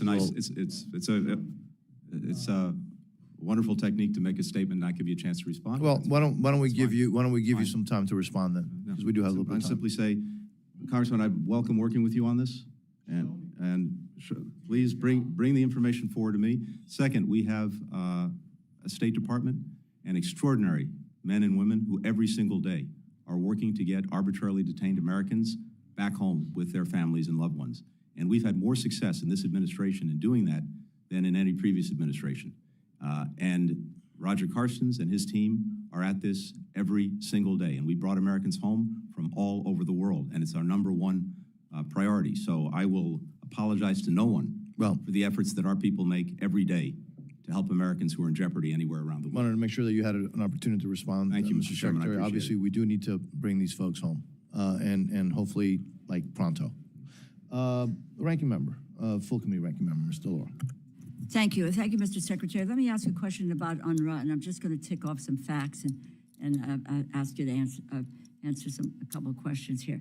2024 funding law prohibited funding for UNRWA through March of 2025. By the commentary from all of the non-governmental offices that I've talked to, UNRWA is an indispensable partner in conveying life-saving aid to refugees in the Gaza Strip. They have 13,000 staff, and I might add they've lost over 200 people as a result of the conflict there. Cutting off funding for a critical partner has, in my view, exacerbated the crisis here. But it's not just Gaza, because the implications, just very quickly, for Lebanon and Jordan are really fundamental. Many in this room troubled, more than troubled, by the allegations that 12 UNRWA employees were involved in that October 7th horrific attack. That is not to be tolerated under any set of circumstances. Since then, UNRWA has delivered accountability. They've taken steps to terminate the relationship, and I believe that they have eliminated those folks or they fired those folks, promised to take action. Unclear whether the same can be said for there's 5 units of the Israeli Defense Forces found to have committed gross violations of human rights against Palestinian civilians. Your department has affirmed that 4 of the 5 units have effectively remediated these violations. Serious questions about whether there's been true accountability.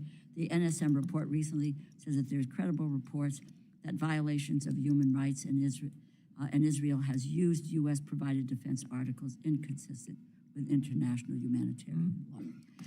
I'm going to pose the questions all at once, Mr. Secretary. We read the Kelowna report, which I assume you have, and the vetting and other processes that UNRWA has in place to ensure the neutrality of staff. UNRWA said it's committed to implementing the report's recommendations. Do you see this as a serious attempt to address the shortcomings in UNRWA's operations? Isn't this a double standard? U.S. holding all partners accountable, Hamas, Israel, and our international partners. Can you clarify what effective remediation of these human rights violations means in the context of these 4 IDF units? Each was treated as a lone perpetrator. Most of the perpetrators went through the justice system, but some are already out on parole. Is that accountability for a gross violation of human rights? There isn't much time left, and I would ask the indulgence of the chair if I could have a little bit of time for the Secretary to respond. We will ask. I think that this is a We will ask the Secretary to try to answer quickly and succinctly. Thank you. Thank you, It's a Mr. Chairman. critically important issue, Yes, I think. so very quickly, we strongly support the recommendations of the independent culinary report. She used to be my counterpart as French Foreign Minister. I think that report's very important, and its results, recommendations need to be implemented.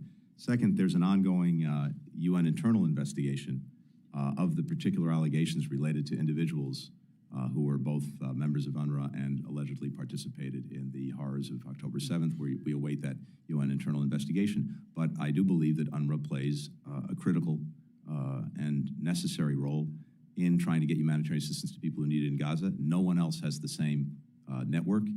So we want to see these reforms go forward. And of course, we have laws that Congress has passed in terms of what we're able to do or not able to do, but we believe that UNRWA does play a critical function. So others may choose to support its efforts, but we also want to make sure that the reforms go forward. When it comes to the Leahy law that you referenced, a critical part of that law is seeing appropriate remediation when an individual or a unit has been engaged in a gross violation of human rights that that receives our assistance. And in the cases that have come before the State Department, which we have looked at very, very, very carefully, we found gross violations of human rights committed by individuals in 5 different units. In 4 cases, Israel did take appropriate and effective remediation under their laws, and that typically includes anything from disciplining to discharging to prosecuting to convicting, depending on the case and on the law, the individuals. In 1 case, while action was taken, we didn't have sufficient information to determine that the remediation had been sufficient, and we're in an ongoing discussion with Israel on that. Thank you, Mr. Secretary. Mr. Siscomani. Mr. Secretary, the steep increase that we have seen in migrant encounters during the last 3 years has not only to do with our domestic and asylum policies and enforcement, but also can be linked to the signals we're sending our neighboring countries and around the world. I hear and see consistently the impact of the porous border policies are having in my communities. Now, when the Biden administration began, you all swiftly suspended the asylum cooperative agreements that we had with El Salvador, Guatemala, and Honduras. Additionally, you all ended the migrant protection protocols, also known as Remain in Mexico, that we had a cooperative agreement with Mexico on that, both that had been working. In the statement you wrote, you said the Biden administration believes there are more suitable ways to work with our partner governments to manage migration across the region. That was your statement. Mr. Secretary, I would note that while we vehemently disagree over the value of these agreements, I would be pleased if we had seen a positive result from the end of these agreements. However, we have not. That's not an opinion, that's a fact. Numbers show it. So do you believe that ending these agreements has yielded a net positive result as it relates to U.S. interest? Well, I think we are seeing positive, necessary, but still insufficient results. We've seen, for example, as a result of the work that we were doing with Mexico, encounters decrease significantly from where they were in December by by about half. The different things that we're putting into Just, play. sorry, I'm sorry to interrupt on that, but December was the record-breaking all-time high. Yeah, I'm talking so about- to no, do I agree with better you. than that I wouldn't call that the bar of success. Well, of course, there's a bill before Congress right now. Again, a bill that unfortunately wasn't passed a few months ago that I believe is back before Congress. That would, we believe, that the president strongly supports, would make a very meaningful difference in dealing with the challenges at our border, and hopefully it will pass. I think that would give us important additional tools that could be very effective on top of what we're doing. But I think there are other things, Congressman, that are important, including, of course, the enforcement piece, of course, expanding legal pathways so that people can come here if they qualify legally, but also one of the initiatives that we have, these safe mobility offices. This is a critical tool because in the countries where they have been established, it allows people to determine without leaving their countries whether they're actually lawfully eligible to come to the United States. And so they don't come to the border. We've established these now in half a dozen countries. We've seen actually very positive results from that in terms of people using it as a means of determining whether they have a legal basis to come to the United States. So I think we have to do everything across the board. It's, of course, the enforcement, making sure that migration is both orderly, humane, and safe. These actions, and I'm running out of time, so I'm going to have to jump in here, sir. But these efforts, as I look at the numbers, you can compare it to December, and any month in the existence of the United States will look better compared to December of 2023. So again, that's not the proper standard that I would like to go by. Still, numbers are on the rise once again. They're much higher than they were 3 years ago. So all these measures, compared to the measures that were in place in 19 and even 20, are not working as well, because we see the numbers that have gone up by 200, 300%. They're not going down significantly in the way that if we are approaching and applying an all the above approach, it's simply not working. My constituents are feeling it every single day. I'm someone that was born in Mexico, went through the process, became a citizen in 2006, and a member of Congress in 2022. I believe in the American dream and the opportunities this country offers.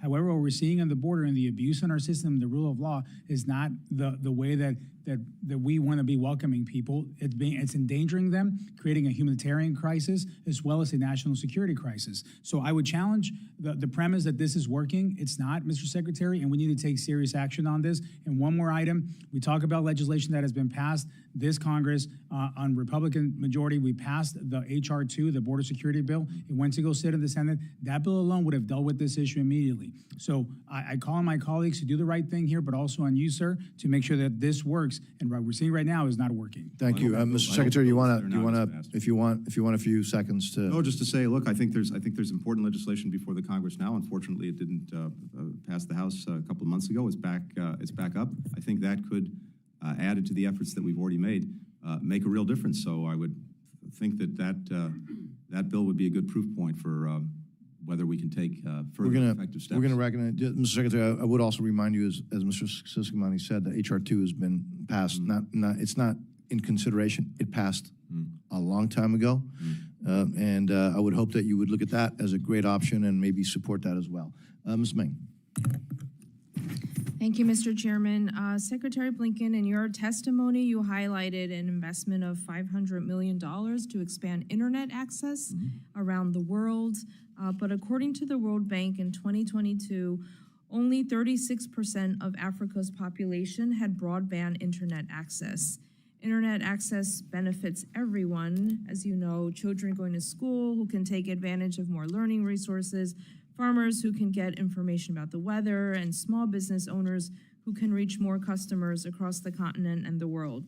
With competing companies like Huawei taking advantage of billions in incentive dollars, do you believe $500 million is enough to meet the need for internet access across the African continent? Well, in and of itself, it's not, but the fact that it can act as a catalyst, that it can act as a resource for the government to help do two things, to marshal our own resources across our government and align them, including with institutions like the Development Finance Corporation, but then to coordinate effectively with other countries and other partners. For example, as we're doing in the Indo-Pacific, Pacific Islands, bringing underseas cables to the Pacific Islands, working with Japan, working with Taiwan, working with others. And then, as I mentioned earlier, to be a catalyst for the private sector, because no, we can't finance these things totally on taxpayer dollars, but we can play a critical role in clearing the way for the private sector, in making sure that we provide, for example, necessary risk insurance, that we help do some of the due diligence that's necessary for these projects to go forward, that we build the capacity of local governments to do what they need to do to make these projects viable. That's what the money's for. Now, could we use more? Sure, we always can, but we try to make a deliberate judgment about what could give us the effective resources we need to do all of these other things that get the results that you're exactly right we need to see. Great, and I know I'm running out of time, but I just wanted to highlight in the fiscal year 22 omnibus, it directed both the State Department and USAID to develop a strategy or policy around youth. USAID, in response, updated its youth policy in May 2022, but wanted to ask about the State Department's plans in leading a youth strategy as directed. Are conversations taking place, and when can we expect to see a strategy like this? Let me come back to you on this. I'm happy to follow up on that. Thank you so much. Thank you, Ms. Mang. Mr. Edwards, you're recognized, sir. Thank you, Mr. Chair. Mr. Secretary, in September last year, the Office of the Inspector General published an audit on the selected cooperative agreements supporting the Department of State's Resettlement Support Centers, the RSC. The Inspector General found that selected refugee recipients of cooperative agreement funds did not always adhere to the federal requirements, department guidance, or award terms and conditions. In fact, the OIG found that 65% of refugee applications reviewed had deficiencies, and none of the 12 RSC caseworkers observed conducted pre-screening interviews in accordance with requirements. The OIG then found evidence that selected award recipients didn't always spend funds in accordance with federal requirements. Specifically, they tested 144 expenditures totaling nearly $2 million and found that 17% of those allocated funds would have been unallowable. Can you please inform this committee what measurable steps the State Department and Bureau of Population, Refugees, and Migration have taken to address these deficiencies and to systematically and deficiencies and the wasted resources? Thank you. No, thank you, Congressman. Two things on this. First, we've been engaged in a very significant effort to rebuild the resettlement program in the United States, which was in significant disrepair when we came into office, and that's required a very significant effort to get these resettlement organizations back up and running, and not only running, but running efficiently, effectively, and of course, following the law. Second, we take very seriously the work, the investigations of the Inspector General, and we are always working to follow up and take action when we find that something needs remediation. And so we're working intensely with the resettlement agencies to make sure that they are following the letter of the law when it comes to the use of our monies and of taxpayers' monies. But I'm happy to follow up with your office in more detail on this and can share that. Thank you. Please, in my last half a minute, can you tell us, has the PRM recovered any of the costs determined to be unallowable, or any of the $759,000 the OIG questioned in the report? Let me come back to you on that. I don't have an answer for you right now, but I'll get you one. Thank you. Thank you, and I want to thank everybody for sticking to the 3 minutes. We want to be responsible, and again, the gentleman from Florida, Ms. Frankel. I was talking about this film I saw last night, which was a recap of the sexual violence, the brutality of Hamas when they attacked Israel October 7th, as well as women still being held in Gaza, chained, being raped. Well, the descriptions of what happened October 7th, they didn't have to show the pictures. They interviewed people who heard what was going on and what they saw with nails and objects in women's private parts, women being raped and passed around, and their breasts cut off and burned and horrible. Interesting. The movie is called Screams Before Silence. That's because they heard the screams, and then there was silence because the women were killed. But, Mr. Secretary, what I'm worried about and what I am dismayed about, and I don't understand, is the silence of the world. The silence of the world about the brutality of Hamas, the silence of the world about horrible things that are happening all over the world. Sudan, Ukraine, Haiti, Myanmar. I could go on and on where millions of people are suffering. And yet, the protests are about Israel. And this is what I don't understand. And I don't want to, I'm not trying to demean the passion of any particular protester, but I'm wondering, is there some sort of organized effort to create conflict in our country? Are organized efforts to fund these protests? What is driving the fact that the protests are, despite every horror in this world, is going on against Israel and in part the United States? Well, first, I think the horrific, almost unimaginable sexual violence that you've pointed to and that this film shows, and I've seen the evidence of it myself on trips, is horrific, and the world, the United Nations, was very late to identifying that and talking about that. And more broadly, one of the things that we've seen is that Hamas has almost been erased from the story, as if it didn't exist, didn't do anything, isn't doing anything right now. And one does have to ask why. I think, look, people are genuinely motivated by passion. The plight of little children, women, men in Gaza, the humanitarian crisis that they're experiencing is gut-wrenching. And I think most people likely motivated by that. And I not only understand it, we're working to do something about it.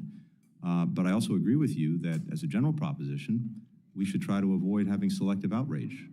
And we need to see, hopefully, a focus on all of these other challenges where people are experiencing the worst of humanity and where we're working to change that, but it would be good if there was more focus there as well. Yeah. Well, thank you, and thank you for bringing that up. I would just say follow the money. Ms. Torres. Thank you, Chairman, and I hope to be able to have a follow-up with you on just what is happening in that region as it relates to the farms that were also decimated in Israel during that October 7th attack. But Mr. Secretary, as you know, the European Union this Tuesday endorsed new rules on artificial intelligence, which one headline called a benchmark for the rest of the world. If we are not at the table on global AI discussions, the rest of the world will move forward without us, unfortunately. We must be a part of the conversation for this revolution in the production of knowledge. From tools to increase productivity to the challenge of deep fakes, AI is already changing the world, and we must make sure that it is changing it for the better, helping us create a more peaceful world for us to thrive in. Mr. Secretary, given President Biden's work on AI policy and your own efforts in this space, what role do you see for the State Department in global efforts to ensure AI is working for us to build a better world? And I should mention, Mr. Secretary, that I am working on funding to support local cities and states across our country to partner with cities and regions in allied countries on AI research projects, something similar to our Sisters City program. That sounds like a terrific initiative, and I'd love to learn more about it. But very quickly, I think the State Department is playing and must play a central role in this. We've reorganized the department to do just that. We established the first bureau for cyber and digital policy with a special envoy for emerging technologies to include AI, to make sure that diplomatically, not only could we have a seat at the table, we would be at the head of the table when the norms, the standards, the rules by which technology like AI gets used actually gets decided. We were able at the United Nations to get through the first resolution overwhelmingly passed the General Assembly as a result of our diplomacy on artificial intelligence to try to begin to establish principles for its use that would maximize the good, minimize the bad, and, for example, focus AI on the benefits it can bring to achieving the Sustainable Development Goals, which, as you know, are stalled, and AI can make a huge difference. We've been leading in the G7 countries, again, to begin to establish understandings about norms and standards for AI on safety, on security, on privacy protection, on eliminating bias, on making sure that technologies can't be used for misinformation or disinformation. In all of these places, the State Department is playing a leading role. Our diplomats, and happily, we have some extraordinary people who come to the department who are leaders in the field who are making that My difference. time is up. I want to encourage you to continue your efforts in working with Israel and in that region, our partners there, to ensure that we, one, get our hostages back, and ultimately we see an end to this war. And I yield back. Well, thank you, Ms. Torres. Obviously, members may submit additional questions. For the record, Mr. Secretary, as you can see, there's a lot of interest, a lot of passion, and a lot of knowledge in the members of this subcommittee. We all look forward to continuing working with you. Thank you once again for your time. And with that, this concludes the hearing of the Subcommittee on State Foreign Operations and Related Programs. We stand adjourned. Thank you.